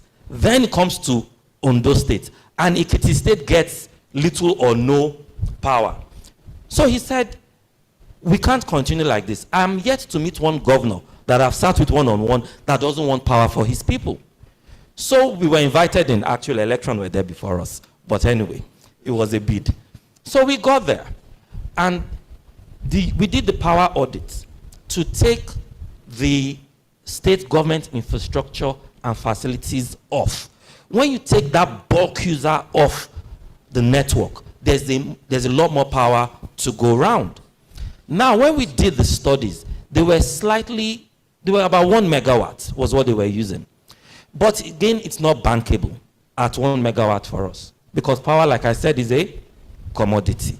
It has to be paid for. So we said and we proposed 2 megawatts. Commit to 2 megawatts and we'll build the power plant. The state is not dropping 1 naira upfront. We don't provide the power, you don't pay. However, we will collect some bankable documents upfront, which is why it would have been interesting if we had 1 or 2 financiers on the panel today, so they can bring that perspective. They committed to the 2 megawatts. They gave us the instruments required. We went ahead. We built the plant. As of today, Ekiti State is doing 2.3 megawatts. They've asked us we need to increase the capacity. Sorry? Yes. You know, and we built, there's another thing again. Power doesn't get to where it is used by Wi-Fi. Unfortunately, no. Technology hasn't developed to that level yet. So you have to run cables. And we all know the cost of copper today. So when we were proposing Ekiti IPP, we also built an 11-kilometer underground distribution network to connect all their load centers. However, remember, there's Zenith Bank, there's Fidelity Bank. There are all sorts of businesses around that we can give power to.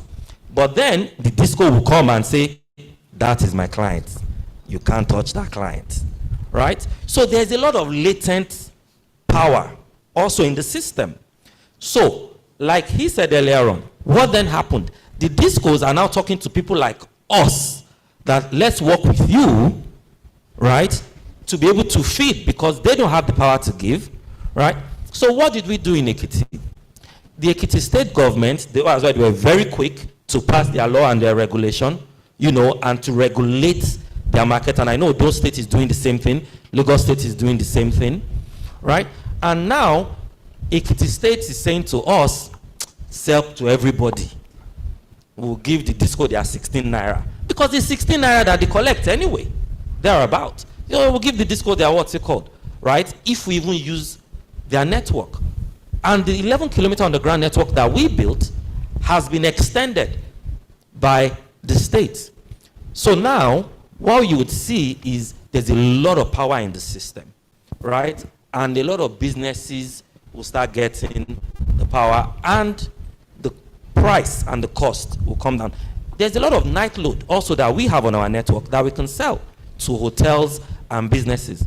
So the power sector is changing.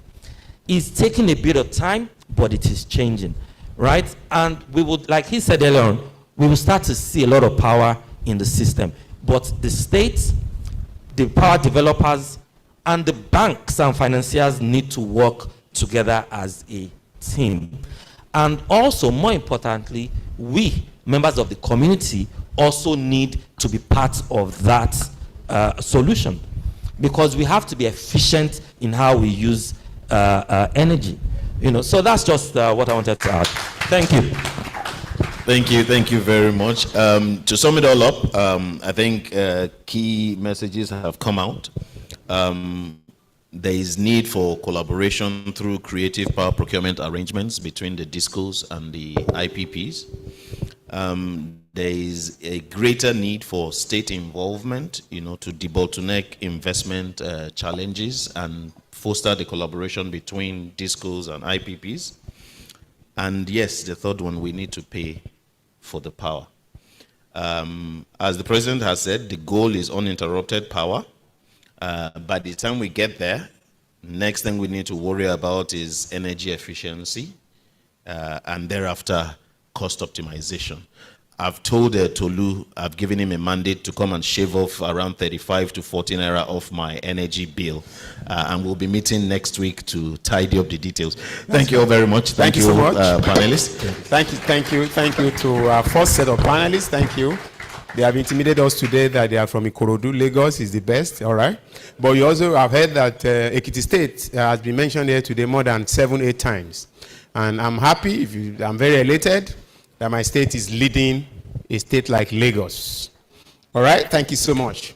I'd like to, just before we go on our tea break, I'd like to quickly recognize some of our leaders that walked in while the panel session was on. I'd like to recognize the Vice President of the Lagos Chamber of Commerce and Industry, Otumba Akimbo Akiolubade.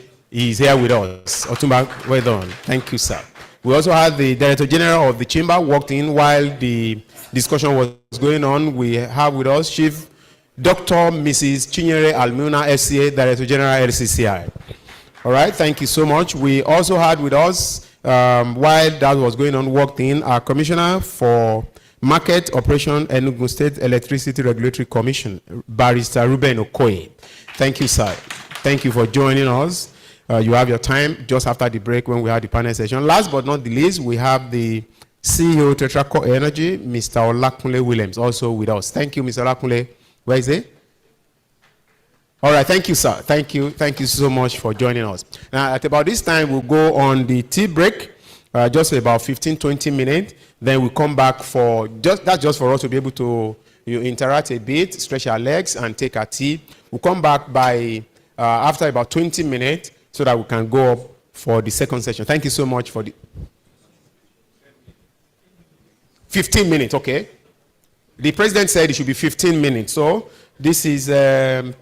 By my watch, 12:10, so we are back by 12:25. Thank you so much.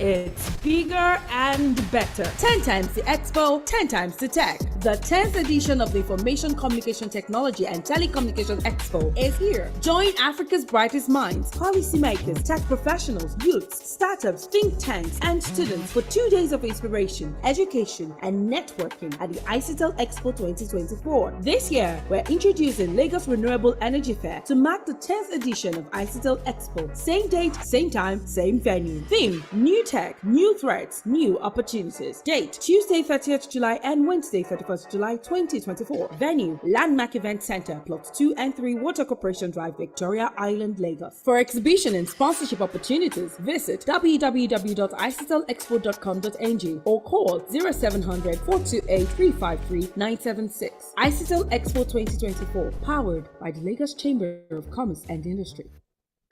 It's bigger and better. 10 times the expo, 10 times the tech. The 10th edition of the Information Communication Technology and Telecommunication Expo is here. Join Africa's brightest minds, policymakers, tech professionals, youths, startups, think tanks, and students for 2 days of inspiration, education, and networking at the ICITEL Expo 2024. This year, we're introducing Lagos Renewable Energy Fair to mark the 10th edition of ICITEL Expo. Same date, same time, same venue. Theme: New Tech, New Threats, New Opportunities. Date: Tuesday 30th July and Wednesday 31st July 2024. Venue: Landmark Event Center, Plots 2 and 3, Water Corporation Drive, Victoria Island, Lagos. For exhibition and sponsorship opportunities, visit www.icitelexpo.com.ng or call 0700 428 353 976. ICITEL Expo 2024, powered by the Lagos Chamber of Commerce and Industry.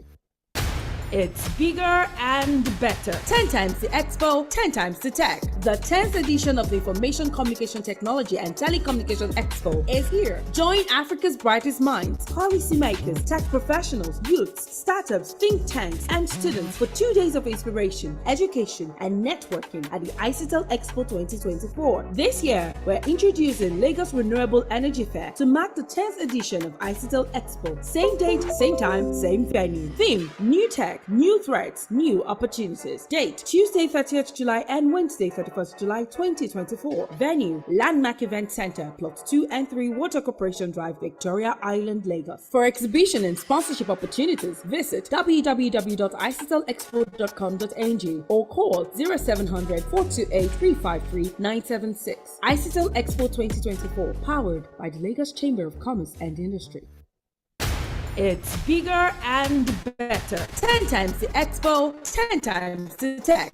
10th edition of the Information Technology and Telecommunication Expo is here. Join Africa's brightest minds, policymakers, tech professionals, youths, startups, think tanks, and students for 2 days of inspiration, education, and networking at the ICITEL Expo 2024. This year, we're introducing Lagos Renewable Energy Fair to mark the 10th edition of ICITEL Expo. Same date, same time, same venue. Theme: New Tech, New Threats, New Opportunities. Date: Tuesday 30th July and Wednesday 31st July 2024. Venue: Landmark Event Center, Center, Plot 2 and 3, Water Corporation Drive, Victoria Island, Lagos. For exhibition and sponsorship opportunities, visit www.isitelexpo.com.ng or call 0700 428 353 976. Isitel Expo 2024, powered by the Lagos Chamber of Commerce and Industry.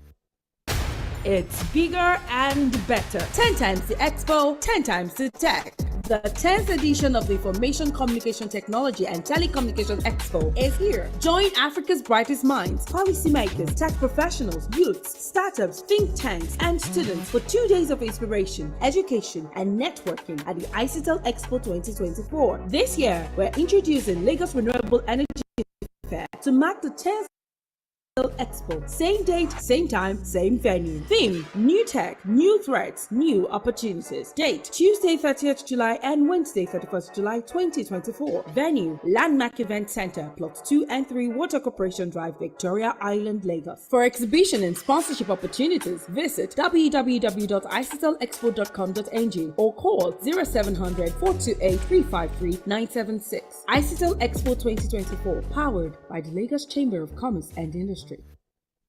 It's bigger and better. 10 times the expo, 10 times the tech. The 10th edition of the Information Communication Technology and Telecommunication Expo is here. Join Africa's brightest minds, policymakers, tech professionals, youths, startups, think tanks, and students for 2 days of inspiration, education, and networking at the Isitel Expo 2024. This year, we're introducing Lagos Renewable Energy Fair to mark the 10th edition of Isitel Expo. Same date, same time, same venue. Theme: new tech, new threats, new opportunities. Date: Tuesday 30th July and Wednesday 31st July 2024. Venue: Landmark Event Center, Plot 2 and 3, Water Corporation Drive, Victoria Island, Lagos. For exhibition and sponsorship opportunities, visit www.isitelexpo.com.ng or call 0700 428 353 976. Isitel Expo 2024, powered by the Lagos Chamber of Commerce and Industry.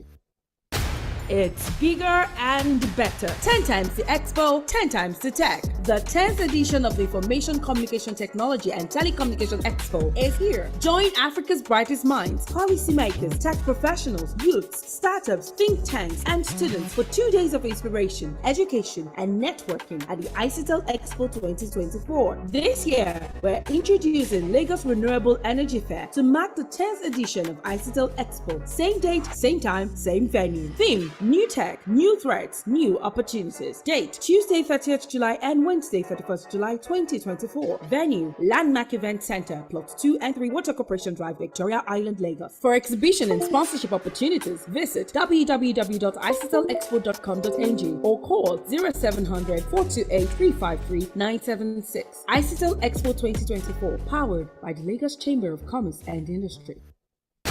It's bigger and better. 10 times the expo, 10 times the tech. The 10th edition of the Information Communication Technology and Telecommunication Expo is here. Join Africa's brightest minds, policymakers, tech professionals, youths, startups, think tanks, and students for 2 days of inspiration, education, and networking at the Isitel Expo 2024. This year, we're introducing Lagos Renewable Energy Fair to mark the 10th edition of Isitel Expo. Same date, same time, same venue. Theme: new tech, new threats, new opportunities. Date: Tuesday 30th July and Wednesday 31st July 2024. Venue: Landmark Event Center, Plot 2 and 3, Water Corporation Drive, Victoria Island, Lagos. For exhibition and sponsorship opportunities, visit www.isitelexpo.com.ng or call 0700 428 353 976. Isitel Expo 2024, powered by the Lagos Chamber of Commerce and Industry. It's bigger and better. 10 times the expo, 10 times the tech. The 10th edition of the Information Communication Technology and Telecommunication Expo is here. Join Africa's brightest minds, policymakers, tech professionals, youths, startups, think tanks, and students for 2 days of inspiration, education, and networking at the Isitel Expo 2024. This year, we're introducing Lagos Renewable Energy Fair to mark the 10th edition of Isitel Expo. Same date, same time, same venue. Theme: new tech, new threats, new opportunities. Date Tuesday 30th July and Wednesday 31st July 2024. Venue Landmark Event Center, Plots 2 and 3, Water Corporation Drive, Victoria Island, Lagos. For exhibition and sponsorship opportunities, visit www.isitelexpo.com.ng or call 0700 428 353 976. Isitel Expo 2024, powered by the Lagos Chamber of Commerce and Industry. It's bigger and better. 10 times the expo, 10 times the tech. The 10th edition of the Information Communication Technology and Telecommunication Expo is here. Join Africa's brightest minds, policymakers, tech professionals, youths, startups, think tanks, and students for 2 days of inspiration, education, and networking at the Isitel Expo 2024. This year, we're introducing Lagos Renewable Energy Fair to mark the 10th edition of Isitel.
extra 5 minutes so that we could finish up. But it appears the tea break is not finishing up, so I'm willing to finish it up.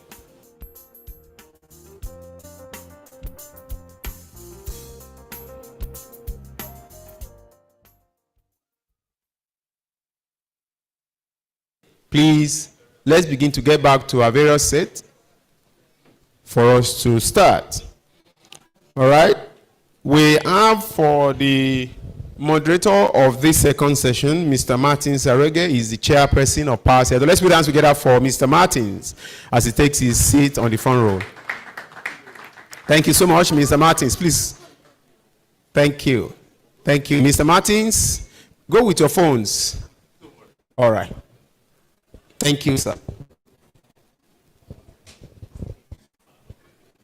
As a panelist for this second session, we have the Commissioner for Energy, Honorable Commissioner for Energy, Ondo State, Engineer Rasak Obe. Can we have Engineer Rasak Obe take his seat on the front row? Let's clap for Engineer Rasak, Commissioner for Energy, Ondo State.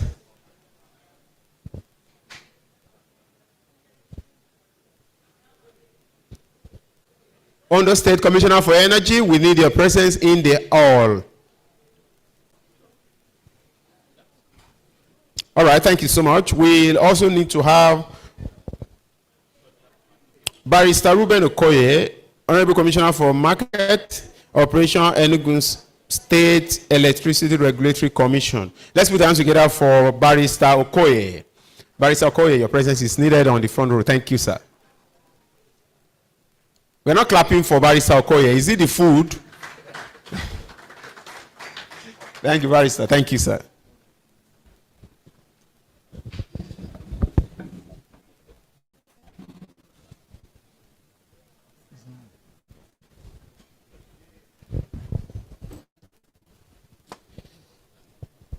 As a panelist also for this session, we have the MD of Chara Power, Dr. Tony Yondeville.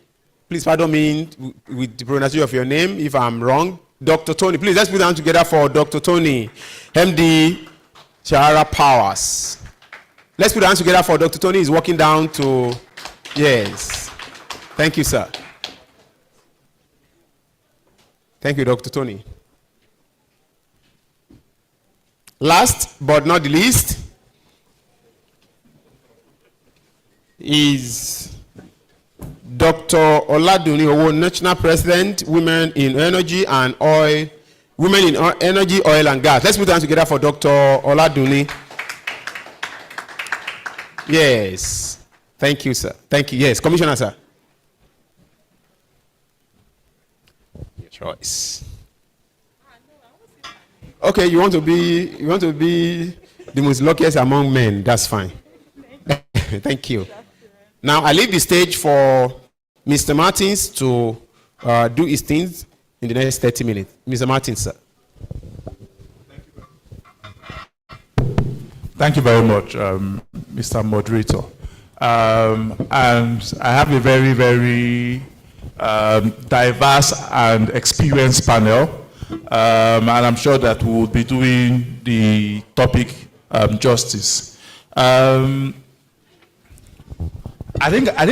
will just start with Barrister Ruben Okoye with my first question. Barrister Ruben, I know that the Enugu State Electricity Regulatory Commission has requested formally from NEC the transfer of regulatory authority, and NEC has granted that. When you look at that document, I think one of the first things that came to most people's attention is the requirement for the DISCO within the states to, in a sense, set up a subsidiary and transfer the assets within Enugu State to that subsidiary, which has caused a number of issues. One particular issue is one that was discussed during the last panel, which is that today the current DISCO that covers Enugu State procures the majority of its power from NBET, from where it then distributes to the various states. Now, when you set up a subsidiary, that subsidiary would probably is not a party to the current contract. So how, from your own state perspective, which I think other states will also be able to draw from, how are you able to resolve that particular issue? How would the subsidiary source its own power? Or is the expectation that it will have to share from the power gotten by its parents? And if it does, will there be a cost differential? Given that in Nigeria, there are also rules that a parent cannot sell at cost to the subsidiary. Thank you.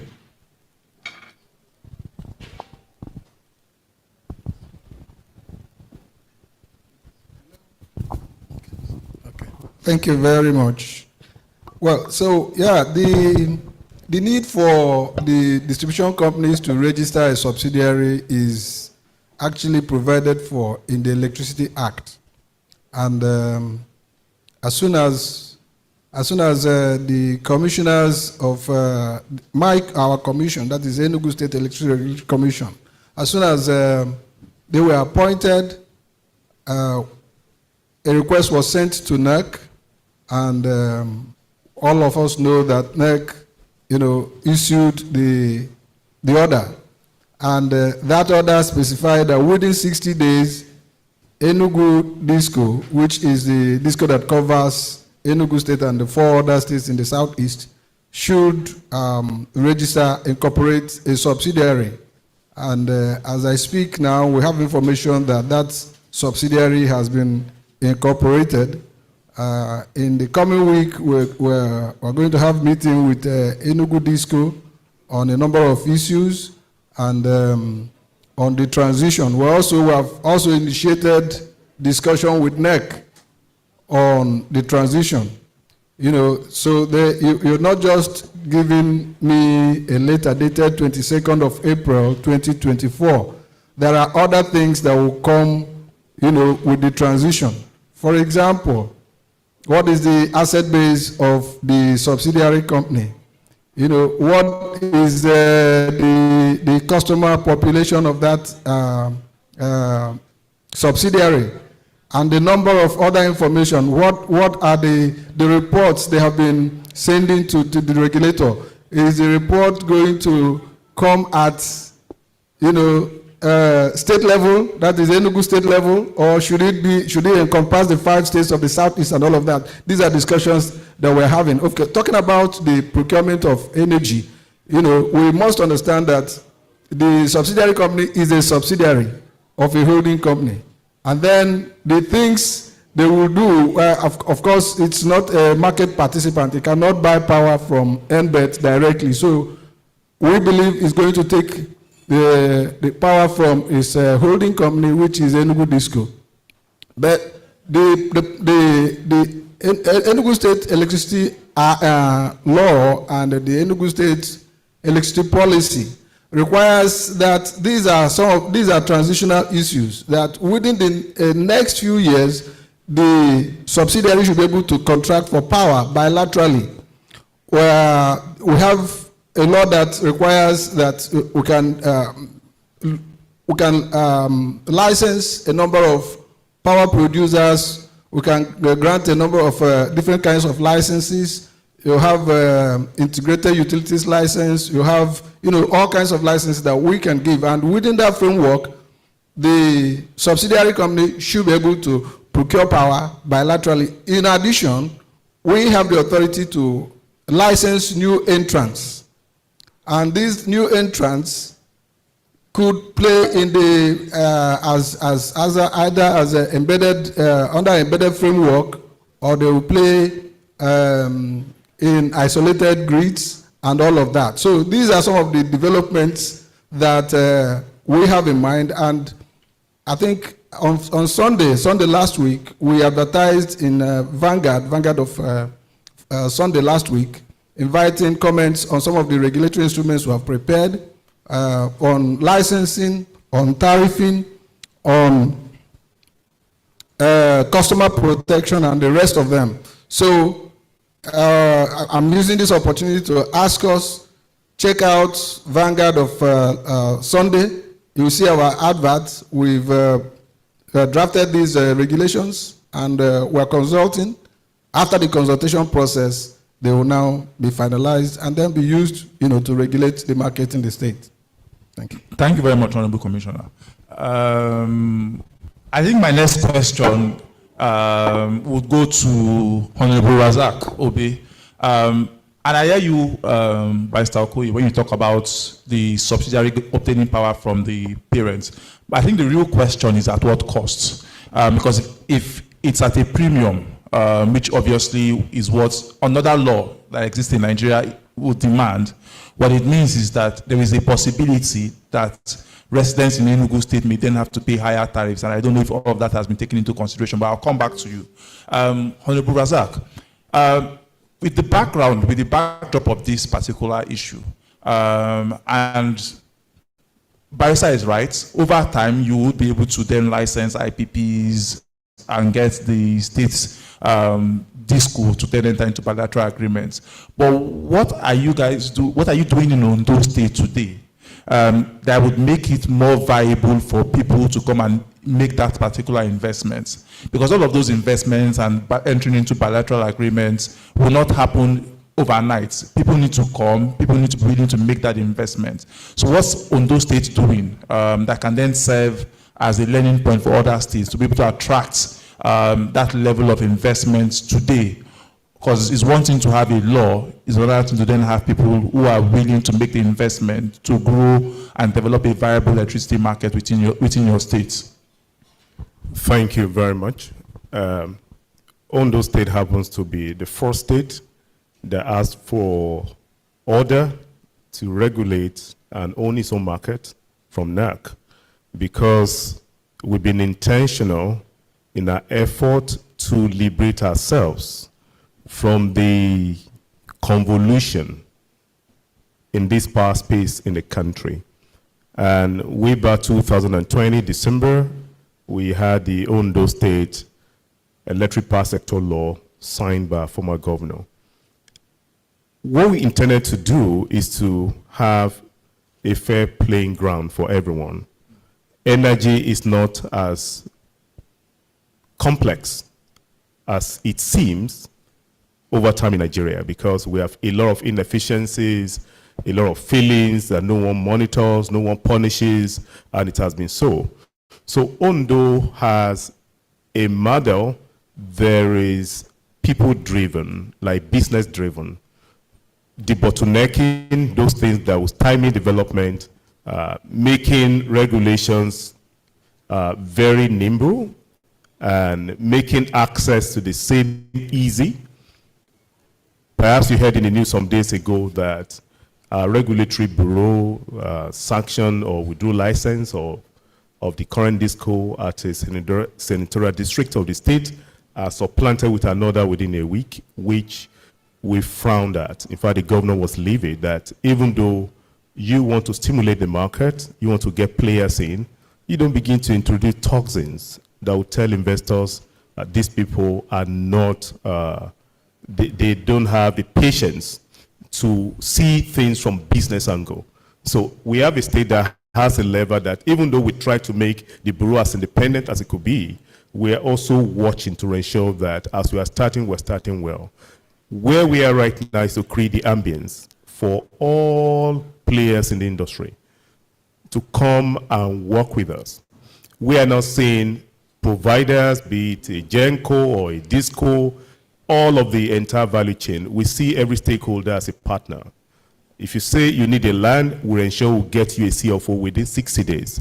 If you are doing anything that will enhance what we're looking for in the state, we are supporting energy mix, not just the grid supply, which you know is important. We are looking at those other areas. Ondo is not like Lagos. If you're comparing the kind of energy required here, it's not what most of the people require in my state. That's why we are focusing on even making our own PVs in the state, because even middle class today struggles to obtain PVs. And what do you need to make PV? Is silicon, the sand. So why can't we go into that space? We're having that discussion. You talk about storage as well. Although if you want to provide power in our state, we're interested in people who want to come and put their plant to make their lithium batteries within our state. Because the game is going to move from this appetite, the thirst for grid supply, to alternatives. And our best, given our solar isolation in Nigeria, which is like ×3 of what obtains in a country like Germany, can we leverage that? And our state will call ourselves the Sunshine State. If we can tame more of this resource and who have the storage that we can produce from end to end from within the state, it will take time before nobody will need the so-called grid supply. For instance, I personally responded to the hike in the so-called Band A when the rate moved from under 100 and over 200. I quickly put money into solar.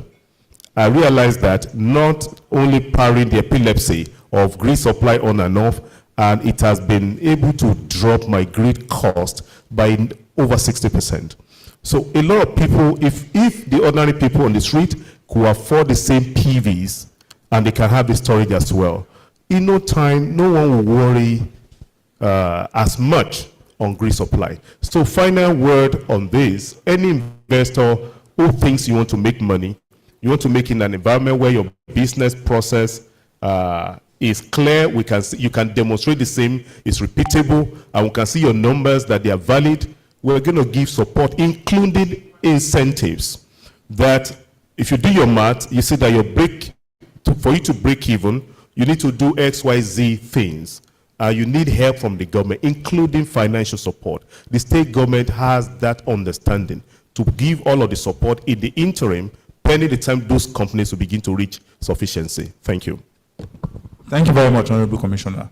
I think it's time we pivot to those who will be making the investments, and there is no entity that has invested as much as Sahara Power in Nigeria's electricity sector. They have one of the biggest generating companies. They have one of the biggest distribution companies.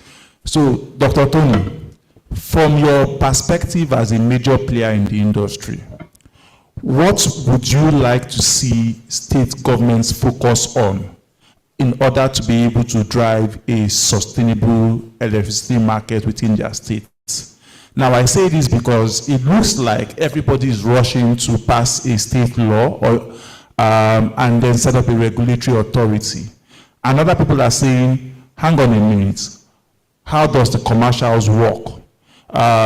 Will people be attracted solely because you have a law and a regulatory authority, or will they be attracted because the commercials make sense? What is important for you as a player as we begin to see the development of a sustainable state electricity market? All right, thank you very much. Good afternoon, ladies and gentlemen. I think the Honorable Commissioner has made the point about the states creating, and I'm paraphrasing, an environment where investors can come in. The simple answer to your question, and one has to be careful without sounding like a capitalist. Anybody who's bringing money into anything, whether it's power, pure water, or what have you, they are building a business that has to be sustainable, and therefore they should get a return on their investment. So where the state is a good thing, by the way, the states create an environment where they encourage people to come and invest. But I think the key thing here is managing people's expectations. The Honorable Commissioner mentioned state support, and look, let's be honest about it, is the tariff. What is the right tariff that people can pay? Anybody who's bringing in investment, whether it's on the generation side or the distribution side, they are not a charity. They want to supply a service, a good product, and expect people to pay for it. Yes, the state is there to regulate that price, to make sure that people are not exploiting the members of the public. But ultimately, it must be a business that is sustainable. So if the state, and I didn't say the Honorable Commissioner said so, but if they want to get into subsidizing, I think the Honorable Commissioner said up until a point. But where we are today, I mean, we're managing people's expectations. Privatization is what, 10 years, 11 years down the line? And a lot of the objectives have not been achieved for a variety of reasons. So if we go into this State Electricity Regulatory Commission, it's important that we manage people's expectations to say, look, investment will come in, but the tariff has to be cost reflective. And more important, the state is not wise for them to subsidize because it's not a sustainable way of doing business. Today, I don't know whether pure water is subsidized. I don't know whether Agege bread is subsidized. What should happen is that the electricity system, power, should be like that. People get a product and they pay for it. So for these state electricity markets, I think we need to manage the expectations of the public to say, look, it's still going to take some time, painful as it may seem, but for the right investment to come in, the people who are investing the money have to see that they can get a return on that investment, which means the tariff has to, I know we don't like to use this expression, it has to be cost reflective. But the responsibility is on the providers like Sahara to make sure they provide a quality service. If you are getting 24/7 is reliable, and we say this is the amount, and we've demonstrated to you that we are sustaining that supply, people will pay. But if today is 1 hour, light goes, 2-3 hours, no light, and I bring my bill, you will not pay. So the first thing is to make sure as an operator, I'm delivering that service, and I tell you this is my tariff. It will take some time, but we'll get there. Thank you very much. And that's the issue you raised is one of the points I would like to also clear with both Honorable Razak and Barrister Okoye. But first, I think we should touch base with Dr. Oladuni, who is not only a very active participant in the sector, but also someone who uses power. And say to her, Doctor, as someone who uses power today, what is most important to you? What would you like to see change as we begin to move into state regulation of electricity? Again, if you listen to people talk, most people don't mind who regulates, whether it is NEC or whether it is CIREC or whatever, what name they would eventually be called. The majority of Nigerians are only interested in getting reliable, consistent power supply. But from your viewpoint, what do you think needs to change from what the federal regulators and the federal operators have done today that would make a difference as we begin to move into a sustainable? Thank you very much, and good afternoon, ladies and gentlemen. I'd like to say a big thank you to the organizers of this event and the fact that it's a discourse that is long overdue. And the good thing about it is I also like the theme, which speaks to one word that caught my attention: sustainability. And for me, sustainability cuts across everybody in the value chain. So from the governments to the users, the people, and the operators, the GENCOs, the DISCOs, everyone in the value chain, everybody is interested in sustainability. Investor is interested in sustainability. So taking it first from the user point of view, we've been seeing a lot of new regulatory framework come out in recent times around how moving from the federal managed to a state managed policies around our energy system. However, I think what the common man on the road is looking out for is let there be light. It's simple and straightforward. However, I also know that it's very, very important to educate the populace on the need to be ready to pay, to that mindset change that power is a commodity and you have to pay for it, because over the years, as in decades, we have subconsciously absorb the fact that it's the government's responsibility and it's about whatever they give us. And as a matter of fact, a lot of people feel entitled, allow me to use that word, because you are like, government is not even giving the lights. They bring bills. I've been paying bills all over the years and I don't see the lights. So whatever I even use now, some people even feel entitled to do bypassing, do tapping, and all those things. I remember in those days in school, you see a NEPA man, you will kill the man on the pole, and all those kind of mentality. So there's a lot of work to be done to be able to actually achieve that sustainability across board, across everybody in that bit of the value chain. Now, speaking to, because I'm an industry person, and sustainability from my own angle basically speak to how can we ensure all these big grammars we are speaking still again turns to light. Let there be light, let there be industrialization, let there be manufacturing, let there be, because light is a lot of things. It's helped to close all the other gaps, you know, and it's really heartbreaking that Nigeria is blessed with so much resource, you know, energy resource. So if I would first and foremost advise the states, ensure you have a proper mix. So because everybody is suddenly signing new laws and new policies on state managed, shouldn't just mean that you wouldn't do your own background research and works to ensure what fits into your state. So I was telling the media people earlier today that Lagos, for instance, has a 650 billion scoff of gas reserve untapped, as in untapped, unused, it's just there. Meanwhile, the government of the day is hammering a lot on CNG as, you know, our transition fuel, and it's meant to be used across different part of the energy value chain for as transportation fuel, as powering fuel, and what have you. So what stops Lagos looking in that direction? I'm sure Ondo State, because Ondo State is also a oil producing nation, they definitely also have their gas reserve, if not direct gas, at least associated gas. Now, if the government, if the federal government had said, okay, let's go gas, let's go CNG, what it means is necessary laws and policy frameworks will be in place to ensure a smooth landing for anybody that will key into that, at least guaranteed for the next 4 years. So let's key into it. So basically the message is maximize every resource and let's just see how we can close that energy gap. The state that has solar, use your solar. The state that has sunlight, use your sunlight, maximize the solar. Yeah, I like what the Honorable Commissioner mentioned around creating the solar panel. Virtually all the panels that are used in Nigeria, none is produced in Nigeria. And we have the fine sand that other countries are actually looking at. So and then for the investors, look at the entire value chain. So again, Lagos State case study, look at the gas reserve, see how you can tap into your gas reserve, turn the gas reserve into power, and then let the other bit of it be used, you know, for instance, CNG thing, you have the baby stations and the mother station. The mother station can serve the industrial clusters, the Shagamu hens, all the industrial clusters, you know, and then the baby station can then be used to serve the general populace.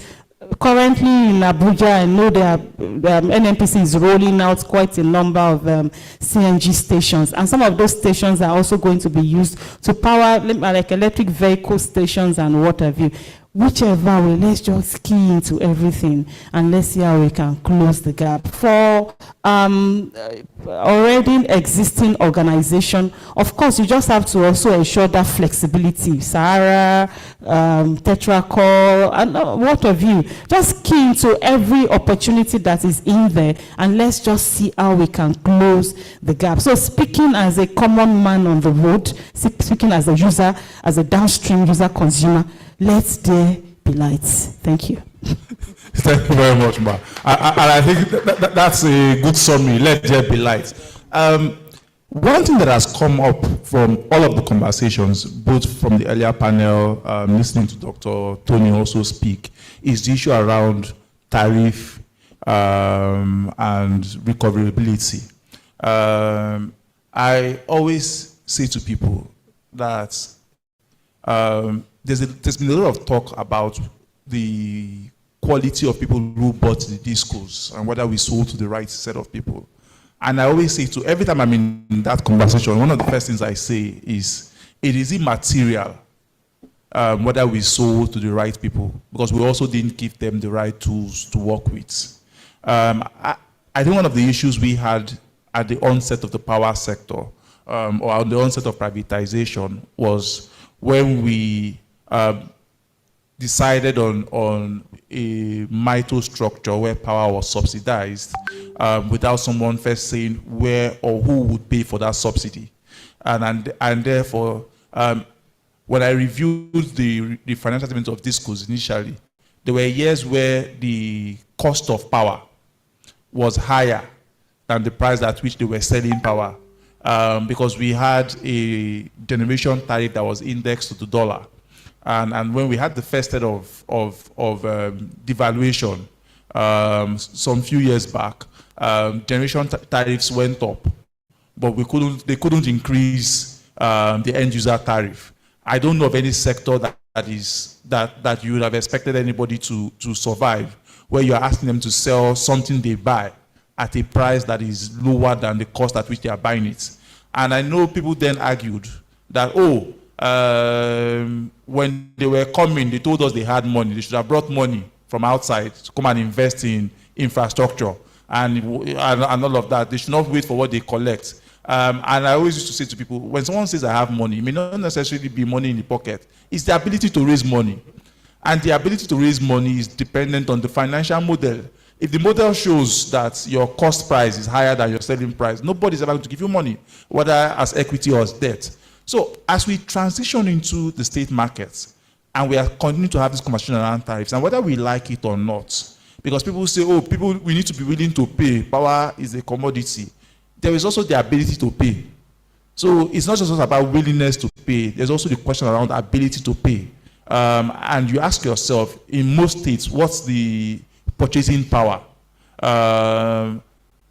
In a state like Lagos, we might say that GDP per capita is a lot higher. It may not be the same in Enugu, it may not be the same in Ondo.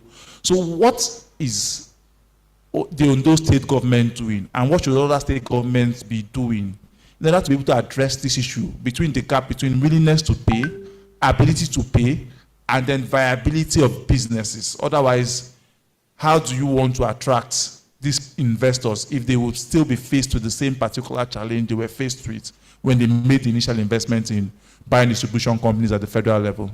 Thank you. Thank you. I've heard that again and again. And the logic of our government in the country, proud to now, is socialistic, welfarist, even when it lacked fundamentals. That continued for so many years. And up to now, when I sound like this, I was at a meeting somewhere by TUC in Ibadan. They said, I used to be on this side, now I'd moved to the other side. And I said, well, working for Exxon for the number of years I was there, I saw the business side of life.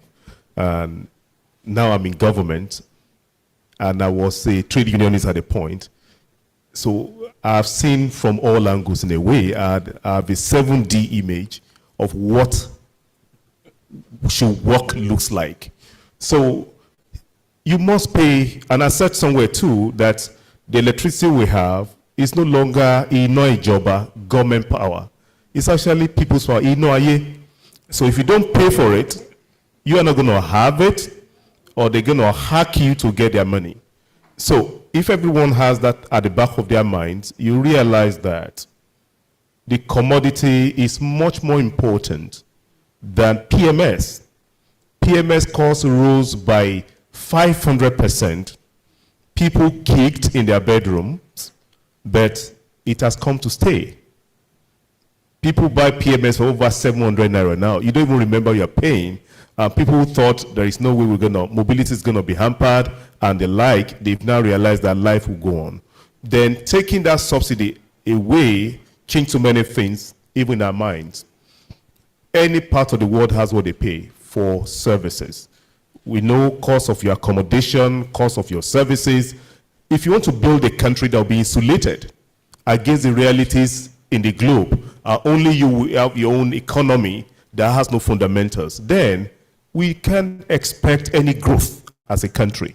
So the first thing we must appreciate is we're going to pay more for some things, and you're going to make more money as well if you create a system that functions for everyone. For instance, the ATC&C losses in Nigeria, you see that component of collection is what drags it down, while collection rate is about 50%. How do you explain people consuming so much and only about 50% of the money goes back? That's not sustainable. The energy thieves, they do the same so brazenly because they think it belongs to the government, as my panelists mentioned earlier on. You see it as a government provision, it's a social intervention, it could be for free. But every stealing you do is affecting the rest of the people. That's why the discos do not have any appetite to meter everyone, because they prefer a situation where they can just, by brute force, put their estimated billing on people to recoup their money. Before, we used to speak from the other side against them, but if you sit down in the same room with these actors in the disco organizations, you realize that they are telling you the truth. They are not solvent. The billions you think are in their purse, they don't have the billions. They're actually struggling. So with this, anyone who wants to consume power must know that it's not free. It must be cost reflective, whatever it is. And people who think they are paying more, put your diesel cost now on what you have. Somebody mentioned about over 400 naira per kilowatt hour. That's a whole lot. So if you use the grid power, it's still way less than that. You can stick to it. So anywhere you're going to get power, first check your off-takers. Are they willing to pay? Will they pay consistently? The purchasing power you mentioned, that's getting to a much more convoluted economics. First, settle the head. Once the head thrives, organizations cannot provide just for people that will pay more. They have more money, then their purchasing power will increase. But if you don't have the power to power your industries, you can't power your urban centers, and you expect any cascade of any good thing to those rural areas, that's not going to happen. That's why our energy mix must be very intelligent, so to say. It must be smart. What the NERC has done, this banding, band A, band B, band C, is one of the best decisions that this country has taken. Let's fix those people who are most important. They are going to create the wealth. They are going to grow the economy. Once they are settled and they don't worry about people who are powering their generators, and you take the noise pollution out of our streets, it won't take time before those peri-urban settlements and the rural environments are going to have what is going to be sufficient for them. And I had a road travel from Berlin to Hamburg. I realized that along the road you see kilometers of road, solar panels to the left, to the right, and I started asking questions, and I was told that about 50% of the country's energy requirement comes from those renewable sources. And you see the wind turbine farm too, large expand kilometers. So Nigeria can begin to say what works for. While in Hamburg City or in Berlin City, they still have their coal retained in some places, and some other, and the gas-fired turbines running. In those rural settlements, they have the solar for them. They have the wind. So in Nigeria as well, from a state government standpoint, instead of worrying our heads on power that will come from a booster station in Oshogbo, we rather want to do our gas-fired turbine and put somewhere. We are working on, I talked to Fenchurch some weeks ago on, we have a Alagbara power complaint that will give us about 4 kilowatts. We want to replicate the same in some other places. By the time those come up, yes, we'll be doing the virtual gas supply because that is what is possible right now. But within the overarching national gas agenda, in the next 2 to 5 years as well, you may have the so-called gas network reaching the suburbs. But for now, if you can throw the gases, invest in your skills, and you have these gas-fired turbines running, Ondo needs, we currently get about 25 to 30 megawatts heating our state per day, about 25 going to Ekiti.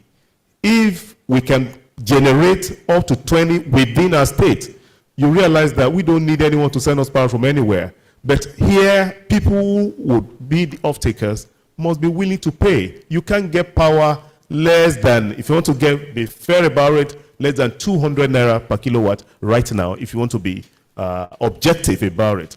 So any society that is not willing to do that can forget prosperity. And let me mention this. There is a picture of the globe that shows where you have electricity, bright electricity, and they correlated the same with poverty. Those countries that are very bright, they're actually prosperous country. Zoom the picture to Nigeria. You'll see that Nigeria will show you Abuja, Lagos, Port Harcourt, maybe 2 or 3 other cities. The rest of Nigeria is dark. So if there is this correlation between poverty and electricity, anyone should begin to look for how to consume more power. And there is a research to that speaks to capital, that speaks to labor and energy consumption as a function of economic output. So if you come from that angle, you won't worry about what you pay for power. Just look at what you're going to get at the end of the road. Thank you. Thank you very much, Honorable Commissioner. By Sakoye, and for me, this is very, very key when you talk about energy thefts and using regulation to address it. I know a lot of people have said, oh, discos should invest in smart meters and all, and they should be able to sit in their office and then be able to tell where there is a problem.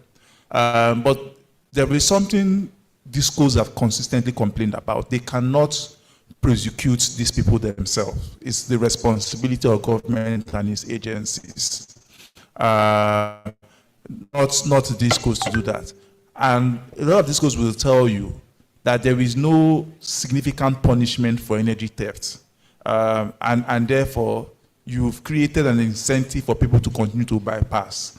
Now, that will move away from being the problem of the federal regulator and move to your own problem as you start state regulation. So what's Enugu State doing or trying or thinking around energy thefts? Because again, if you don't have a market that is viable for players, primarily because they make an investment and people just come and take the energy and suffer no consequence, then obviously you cannot create a viable state electricity market. So what are you thinking about this? And what are you looking to do in Enugu State to address this? Thank you. Thank you again.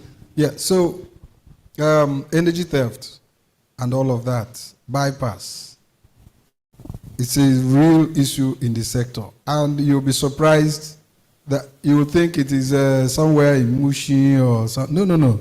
Even here in VI, I dare to say that because I've been in the industry, I've been in the disco, I've worked in 2 discos, so I know.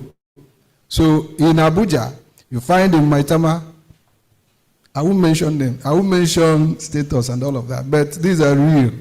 Okay, but before I go, I say something on that. Please permit me.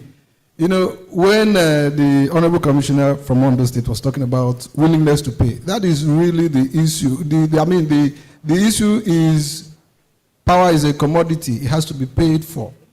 As a regulator, our interest is to protect the consumer and to incentivize the investor to be able to provide the goods. I'm coming from Enugu. Two places yesterday. The first place we went to buy fuel, Pinnacle Oil, we bought 780 naira. Now we went to the next place, we bought another place, 800 naira. Now here in Lagos it is 600 and something. I left Abuja a few weeks ago, 600 and something.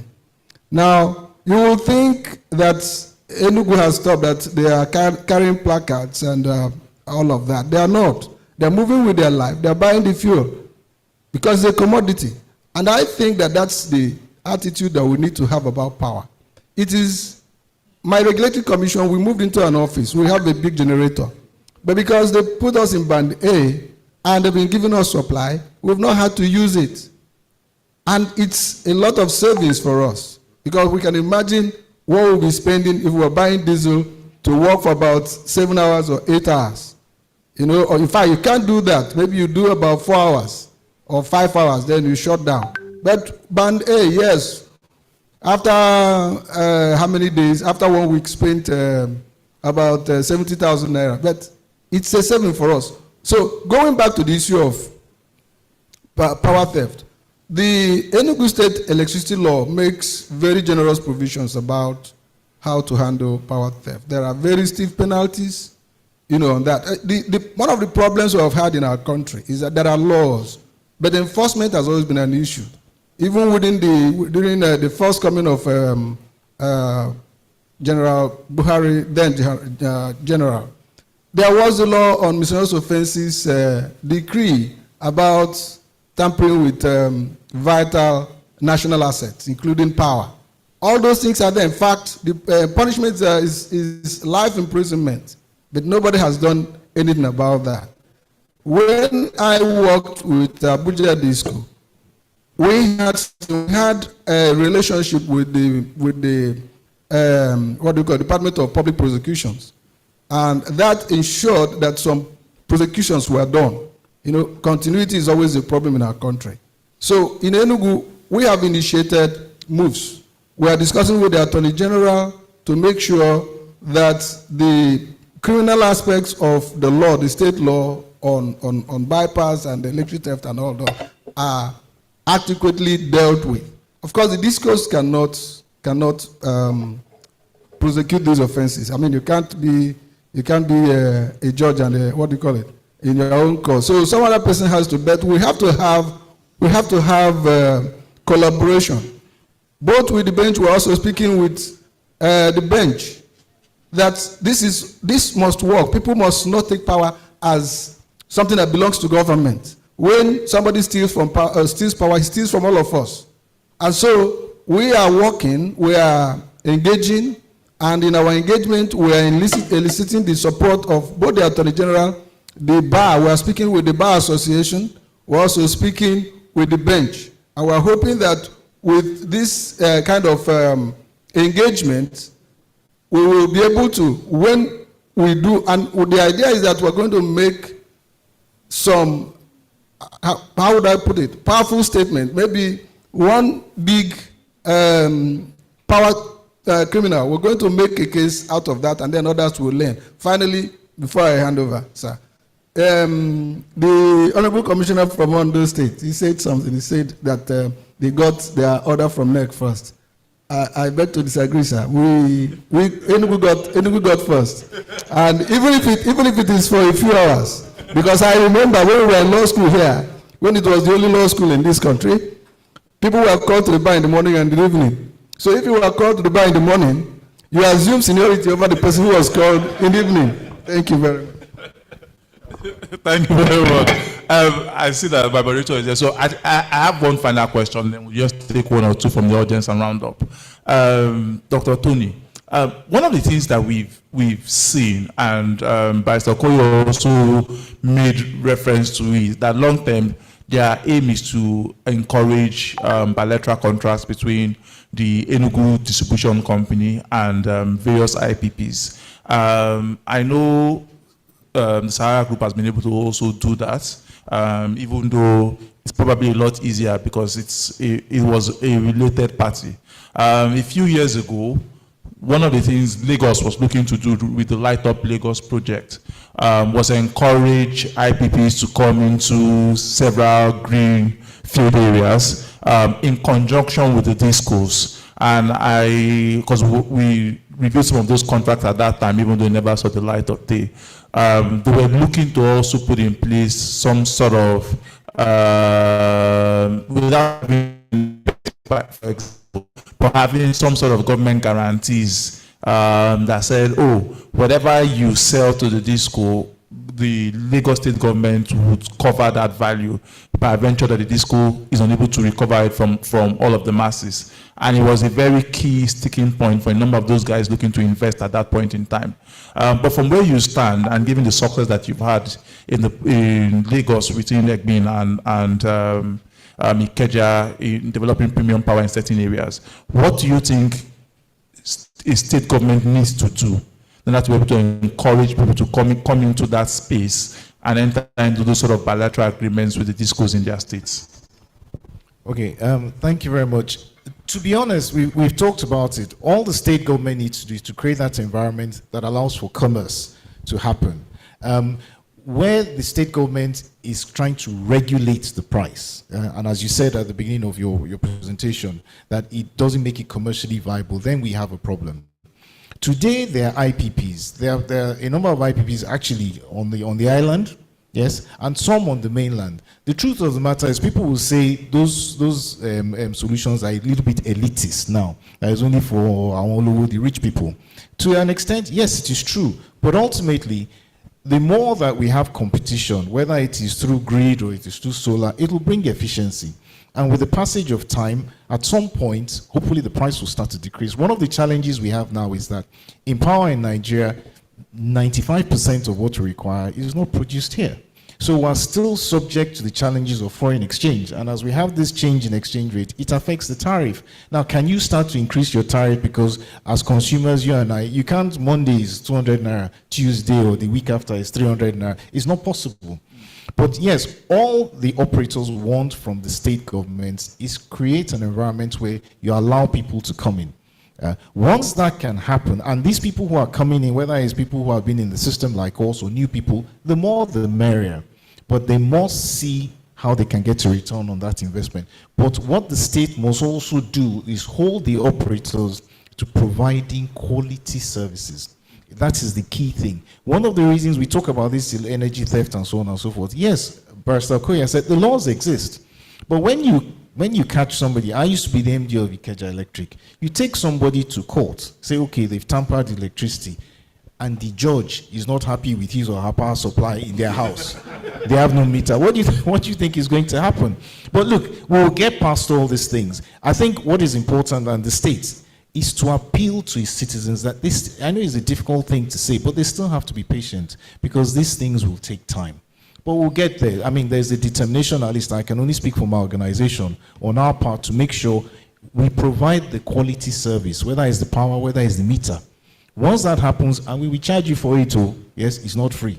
Allow us to provide that service, give you transparency how we arrived at the price, and then if you don't pay a hand, then we'll sort ourselves out in court.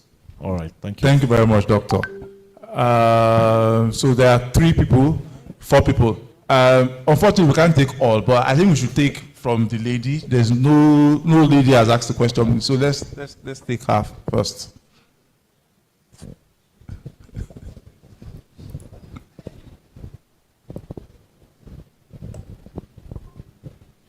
Good afternoon, ladies and gentlemen. May I stand on the protocol already established? Dr. Ngozi Chinwa Ode is my name. I'm both an energy law practitioner and I'm also in the academics. So I do both. I'm a researcher as well. And unfortunately, my area is energy, electricity law, and then oil and gas. So I have a comment as well as a question.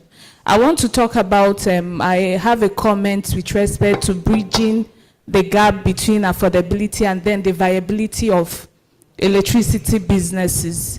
I mean, I do agree that most users do not have the capacity to pay, but I want to also talk about corruption in the sector, especially from the distribution companies, because most of the times, people are not just stealing electricity, they have willing participants. I've been a victim once. I recall one time I had a problem with my meter, and then an employee of a Benin electricity distribution company suggested that he would bypass it for me, and then I will continue to pay him till such a time they are able to get the meter. And I said, no, I can't do that. I do understand the implication of doing this, but how many people know the implication of stealing electricity? So I think the companies should do more to weed off corruption from their own parts. Because if they do that, you realize that even the issue of affordability might not be a very big problem after all. Then on the capacity to pay as well, I do think that everybody has the capacity to pay for some portion of electricity. They might not pay for everything, but they can afford some. So perhaps rationing might be an option as well. Don't give people electricity to the extent that they cannot pay. You have to do needs and know what people want per time and what they can afford. And then back it up with reliability. If I have access to 2 hours electricity and I'm sure of it, I can pay for the 2 hours that I can afford. Don't give me 10 hours and then I am not able to afford the 10 hours you're giving me. I can only pay for an hour. Then I want to quickly ask a question with respect to the issue of electricity theft as well. I'm aware that under the Electricity Act, I think section 208 and 209, it has been criminalized. So when you steal electricity, you should get imprisonment even up to 14 years. But then the question again is the implementation side. I'm of the opinion, sir, because I know some people here are policymakers, that perhaps we should look at summary trial, where you shift the jurisdiction to try electricity offenses, maybe to NEC. They have quasi-judicial powers. So if they are able to set up tribunal like a mobile court and try people on the spot you'll be able to get more results. And perhaps the penalty shouldn't be imprisonment, because if you send me to prison for stealing electricity, who pays for the electricity that I have used? That's a question they need to answer. Maybe asking people to set up a long-term plan or having them seizing their properties to recover the amount of money lost will be more beneficial than having imprisonment as the final option, or even... Thank you very much. And the number of state players that are here, please, I would plead, we have 3 more people. I would plead that we just stick to one question and then we'll make it very, very fast. Let's give the gentleman who hasn't spoken first. Please, one question and make it very... Thank you very much. Permit me to use the narrow escape way. I stand on all protocol. Especially the aspect I want to go is this electricity theft. I have the opportunity to consult with Eco Electric Distribution Company, which I was the head lead of the people that map all their facility in Lagos State, and will have to model the facility to 2050 so that they can have robust database for this metric system. Because again, when I was listening to everybody, they were talking about the investment, but how can you get your money? And if you look at it, the key issue is on the metric system, because it has happened once to me. There was a time I moved to an apartment. The person that was living in the apartment before, maybe the person bypassed. I couldn't have electricity. I have to go and meet the...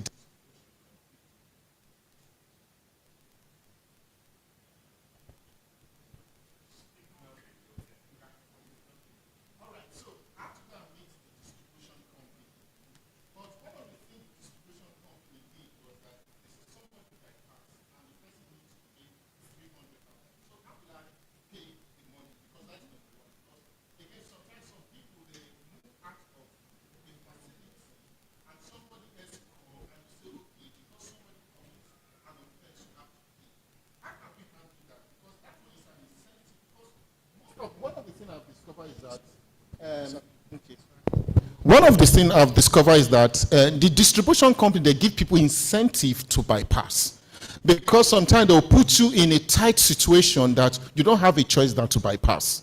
So because sometimes, for instance, I have that source experience, but because of have consulted for a electric distribution company and know a lot of people in the place, I have to go and meet them. But the troubleshooting was slow. They say, I just have to pay. I said, but there must be a way out, because I'm not the one. You don't expect me to pay 300,000 for something again. So how can we address that? And how can we address the issue of metering database? Because we did the database, did all the mapping of the facility, but they are not using the database. So again, how can we have robust database so that we know what we're doing, and it will be good for investors? Thank you. Thank you very much. So I think we should take quickly the Vice Chairman.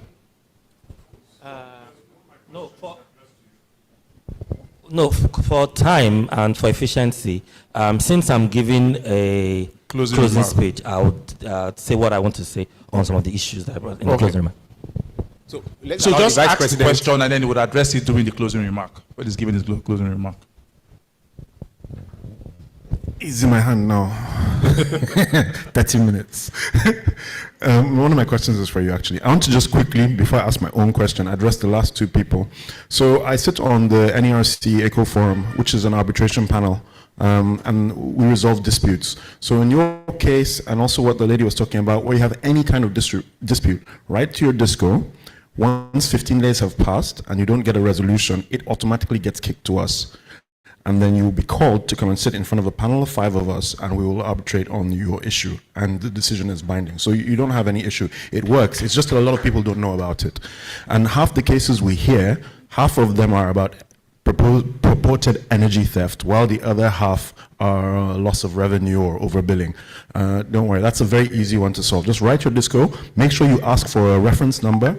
Once they don't respond or they don't respond satisfactorily, kick it up to ECO Forum, and you'll be sorted out. Now, my own question stroke comment. We have this problem with Nigerian government agencies, and now it's affecting the power sector. You're asking people to pay for something and saying they should pay cost-reflective tariffs and cost-reflective costs for every industry, whether it's petrol or, in this case, for this seminar, power. However, a lot of the reasons your costs are so high is because the things you are using are imported. They are dollar denominated. How much of that equipment is made in Nigeria? And this is why I was saying, Uncle Femi, I have a question for you. Let me give the example of India. In India, 70% of the equipment they use for power generation and distribution is made in India. The Indian price per kilowatt hour is about 10 cents. That's their band A. Their own band A is 8 rupees, which is about 10 cents. The average band is about 6 cents per kilowatt hour.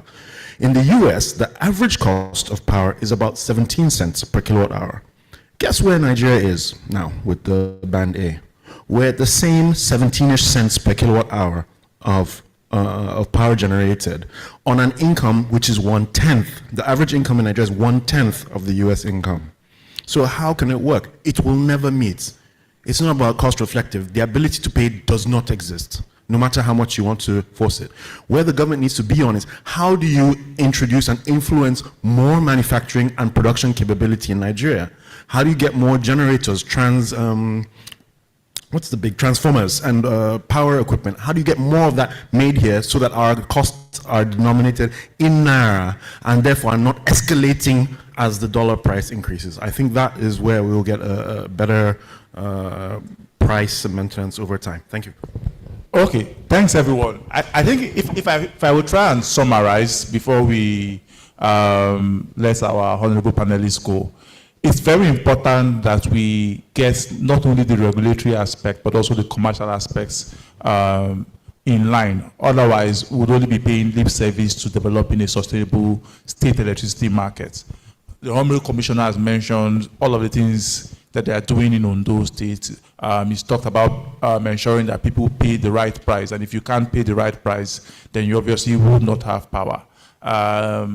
And it's important that from a regulatory perspective, we also understand that the commercials need to also align. And it's the responsibility of states as they begin to try and encourage people to come into those states and make necessary investment in the power sector to also find a way where regulation meets commercial. And when you find that sweet spot, then can you begin to talk about developing a sustainable electricity market. And that sweet spot is not a spot, even though I call it a spot, it's a long range. Like Otumba just mentioned, it has to start from even not just about the generation and distribution of power, but also the support factories that then aid that, from manufacturing of meters, manufacturing of transformers, all of that support. So it's not just focused on the commercials of generation and distribution, but also looking at the support and saying, how do we build that market? How do we build that structure within our respective states? Thank you very much once again, my panelists. You've done very good justice to the conversation, and it's been a pleasure having you. I hand over now to the MC. Thank you very much. Thank you so much, Mr. Martins, for coordinating this session well. Please, we allow our panelists to return back to their seat. I will still bring you back in about 5-10 more minutes for a photo op with the president, but I need to get some things off. Then I'll bring you back. Let's put our hands together for our panelists once again. Thank you so much. Thank you. All right, I need to do two things quickly, then we'll be going to closing remarks. First, I will allow the MD of Tetracor, our major sponsor today, Mr. Olakunle Williams, who is ably represented by Mr. Damilare Olayiwola, to come up and do us his own remark or speech for a few minutes. Let's make welcome Mr. Damilare Olayiwola, representing Mr. Olakunle Williams. Let's put our hands together for him, please.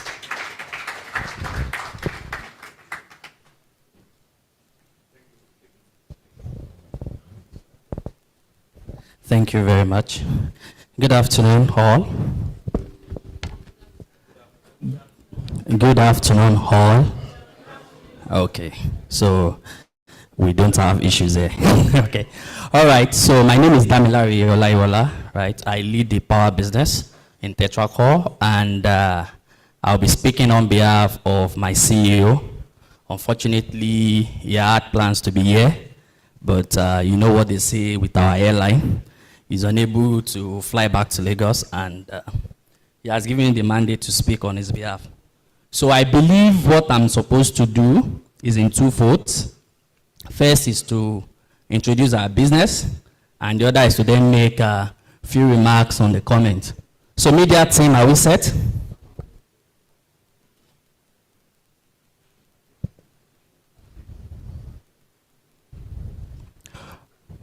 All right. Moderator, please, this time is not, you're not going to take it from me. It's bigger and better. 10 times the expo, 10 times the tech. The 10th edition of the Information Communication Technology and In the heart of Nigeria, a vision emerged to change the energy landscape. This vision took shape as Tetracore Energy Group, a company driven by a singular goal to deliver clean, cost-effective and sustainable energy solutions for domestic and industrial use across Nigeria and the African continent. Since it officially launched in 2022, Tetracore Energy Group has established itself as a major player in Nigeria's energy sector, with a growing presence in the regional energy landscape, driven by a commitment to delivering innovative and cost-effective solutions across the continent. Tetracore has made significant strides across the midstream downstream sectors, focusing on unlocking gas volumes and developing distribution infrastructure within the natural gas space. In the time it has been around, Tetracore has significantly increased its natural gas delivery capacity within Nigeria. They boast a consistent supply capacity exceeding 70 million scf per day. A Citygate facility. This facility has ensured uninterrupted service, zero downtime for the Rongtai Industrial Park in Utesi, Edo State, which currently houses 13 customers and is growing.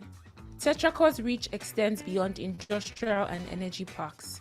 They also, through a trading portfolio, supply natural gas to one of the largest power generation companies in Nigeria, the Niger Delta Power Holding Company, and through their supply, contribute to the generation of an additional 300 megawatts of power to the nation's grid. They also collaborate with the NNPC Gas Marketing Limited across several distribution areas and have built a strong and growing gas trading portfolio. Tetracore also offers both on-grid and off-grid power solutions, gas-to-power and renewables within the embedded, captive and bilateral framework. Tetracore has recently been selected as an energy service company partner by Kano Electricity Distribution Company. Tetracore's growing impact extends far beyond the shores of Nigeria. As licensed shippers on the West African gas pipeline, they are solidifying their footprint across Africa by deploying small-scale gas and power solutions across the continent, beginning in Ghana and Equatorial Guinea. The launching of its compressed natural gas mother station in Ghana will mark the commissioning of the country's first virtual gas pipeline network to offer alternative energy to the Tema industrial area.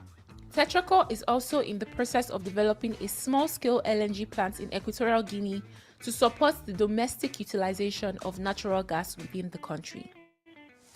At the core of Tetracore, we strive for excellence and unwavering commitment to ensuring our customer satisfaction. This dedication has been acknowledged through numerous nominations and awards from reputable organizations.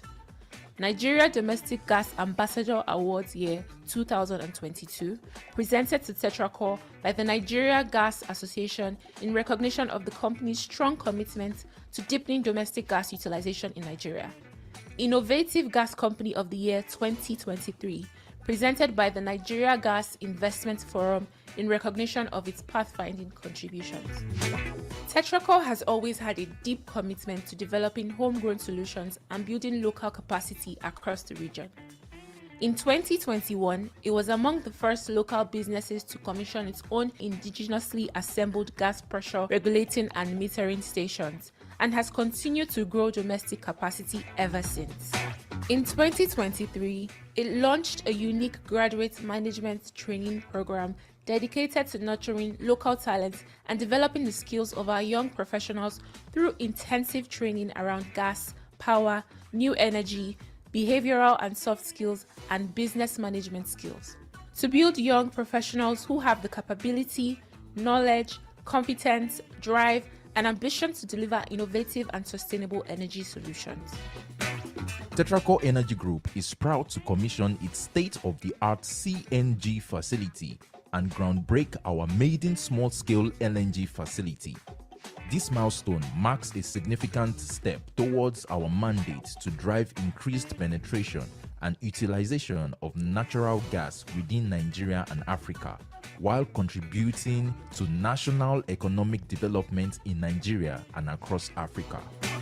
With a strong presence in Nigeria and a growing footprint across Africa, Tetracore is poised to make a significant impact in the future.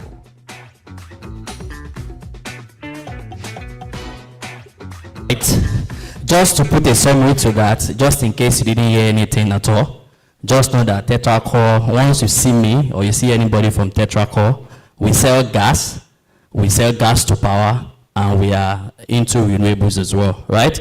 So that's what we do. And just to give one or two remarks on the theme for the day. So it's important that a lot of us understood how we've come here, right? I think we started off with the year 2023, which gave powers to the states to then regulate their own electricity market. But we understand that since EEA was passed into the law last year, we've seen a lot of dynamics, a lot of changes. I know Enugu Disco have gone ahead to do theirs, Enugu states rather, and some other states. So these are the key things we need to bear in mind as we develop the state's electricity market, right? So there's this usual challenge when it comes to energy. People call it energy trilemma, right? You need to balance energy security, energy reliability, and of course, yes, energy affordability. So it is expected that now that the regulatory powers of electricity is now subnational, the subnationals are closer to the people. It is expected that whatever regulatory framework states are coming on board with will ensure it balances these three fronts. Anytime it's like a tripod stand, so to speak. Anytime you miss out on one, you will see that it's almost as if it's falling.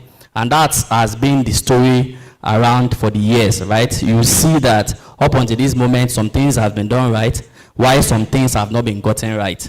So, and I'm sure I've listened to 2 panel sessions and I've seen a lot, right? Which is what we all know about the industry. Another thing I would like us to also put in mind is infrastructure development, right? Which is the backbone. Today in Nigeria, we are the we have the 9th largest reserve of gas. But the problem we have is that, like someone said, the gas are useless if you don't bring them out from the ground. So a lot of what we have in country today is what we call associated gas. We have very non-associated rich gas assets that today they are not economical to bring out. So anything we are doing within the state framework must ensure that investment goes into that. Don't forget, as a nation, we have said natural gas is our transition fuel. So any law we are passing around the state, and the good thing with the state, unlike the federal government where gas is separate, there's ministry, we have a minister for gas, we have a minister for oil, we have a minister for power. I know in most states, what they have is just a ministry of, I also have a minister for mining. In some states, what you have is minister of energy, a ministry of energy rather, and combines it with resource. So we want to ensure that whatever we are doing, because it sits under a ministry when it comes to state level, you can better plan. So what it means is that from the lithium-ion battery we are talking about, just a ministry in one state can have access to this value chain. Another thing to say is that R&D and technology domestication will play a huge part. So we are expecting that the state regulators will focus on stuff like that.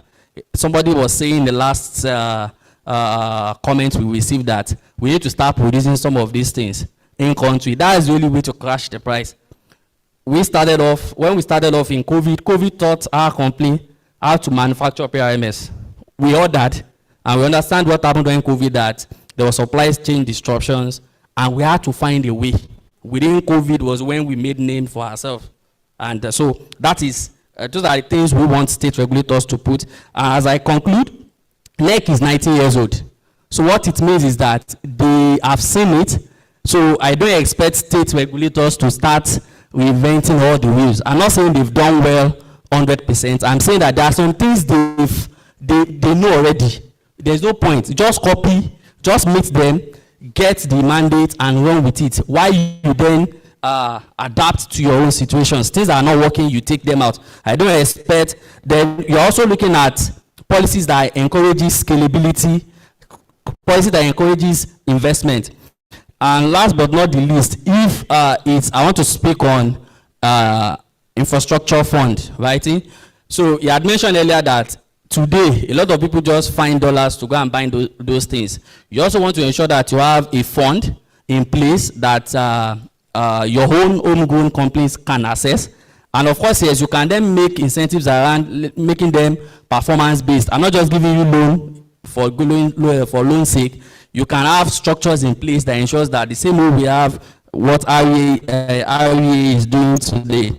And last but not the least is I don't expect state government, I expect them to just remain as regulator. You know, where we are coming from, when you understand the sector, you understand there was a point in our lives, in our history, that the government was like almost like a regulator and was also like a major player. So we are expecting that, and now they reverse the case. We're expecting that as state government is going into this,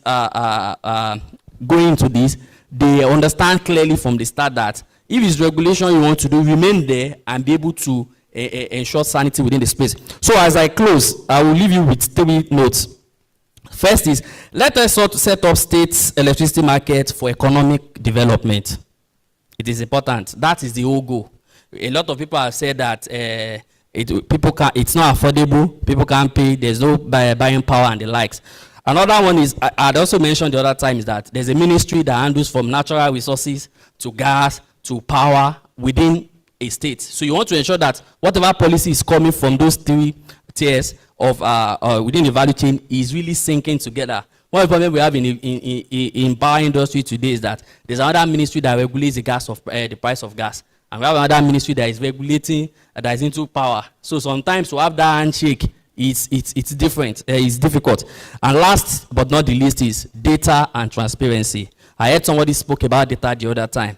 Sometimes in this industry, it's as if we are in a black box. You can't really get to see things until you enter. And that's what some of these schools will tell you, that we thought this thing was more brighter than this. We thought the assets were beautiful, more beautiful than this. But when we got there, we then realized that it had some K-legs, some kwashokos and the like. So these are the things we are looking forward to the regulators to have, to set in place as they are setting up the state regulatory framework, is that data is key. Everybody wants a data, that investors should be able to have access to data about your own state market that they can independently verify, not the one I get from you. But as of today, to get data within this industry, you spend a lot of money if you are developing a project, and that itself, it's a problem. And of course, there's transparency. Thank you very much, and thanks for having us. Thank you, LCCI, and thank you, guys.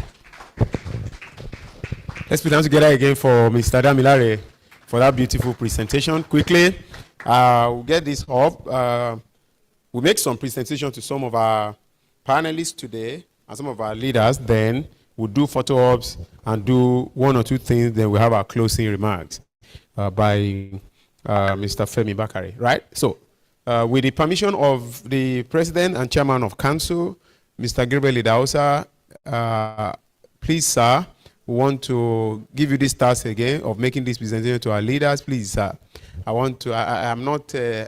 I'm not supposed to ask you to come out. I don't have, that is beyond my pay grade, but I want to, with the backing of the Vice President, I want to ask you to come and support by the Chairman of Power Group to make this presentation to our leaders. Number 1.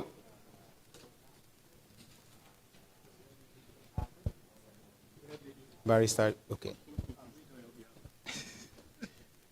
Barrister Ruben Okoye. Let's put hands together for Barrister.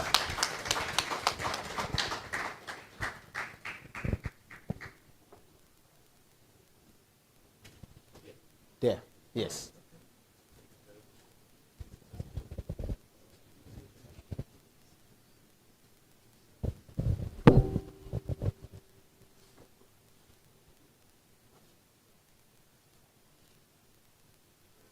Next is our moderator, Mr. Ayotunde Funshaw. Let's put hands together for Mr. Ayotunde, please. Oh, he has stepped out. Okay. Engineer Rasak Obe, Honorable Commissioner for Energy and Mineral Resources, the Sunshine State, Ondo State. That is the state where I hear Datiwa.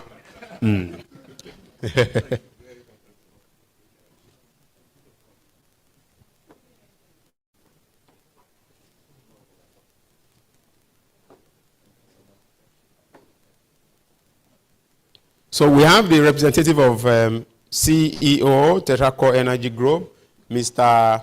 Olayo Oladamilare. Please step forward to receive for the CEO.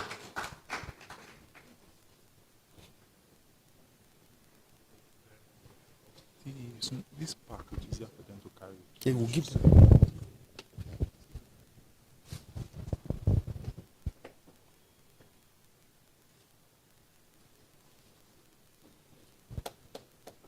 Next is Mr. Tolu Tokwedada. Is he still around? Wow. All right. We'll get it across them. Dr. Oladuni Owo, National President, Women in Energy, Oil and Gas. Let's do dance together for Dr. Oladuni.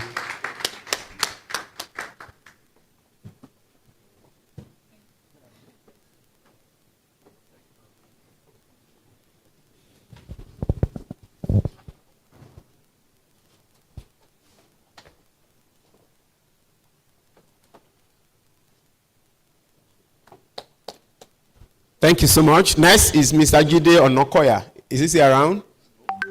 Wow. All right. We'll get it across to him.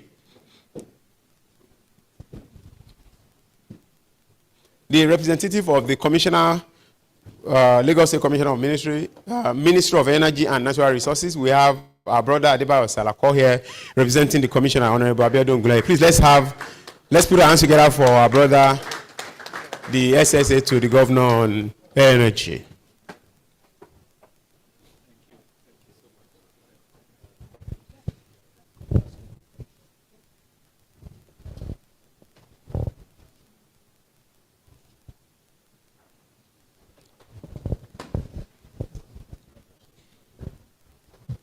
All right, sir, SSA, sir. Sir, just one more last picture. I want to urge all of our panelists to please join together. Let's join the president for a photo op. Mr. Femi Bakari, Group CEO, Fenchurch, you can also join us, sir. The man that is doing well for my state. So yes. Commissioner, sir. Yes, sir. Yes. Doctor, sir. Oh, man, yes, sir. Mind is thinking, sir.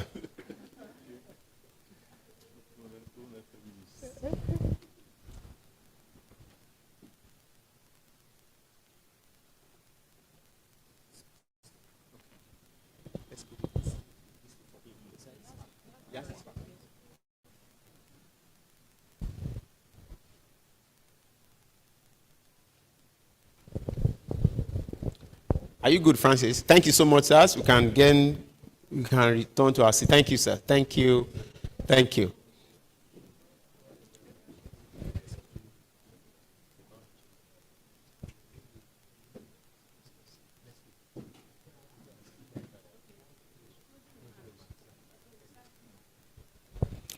All right, thank you so much. We are moving very fast. We'll have a closing remark by, he has promised us that in his closing remark, he's going to answer he will address some of our concerns. So it's an honor to invite our brother, the Group CEO of Fenchurch.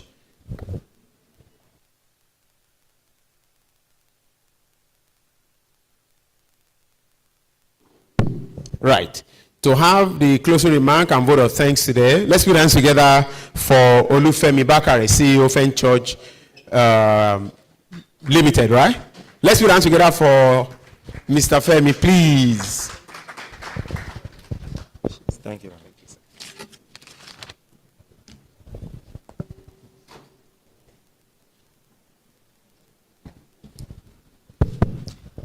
Good afternoon, everyone. And I stand on all the existing protocols. Thank you very much, everyone, for making time out to be here today. I know you all have very busy schedules, so I'll just make it very brief.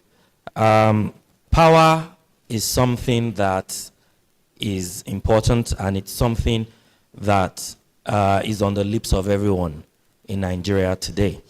Like I said earlier on, it is a commodity, and it needs to be paid for.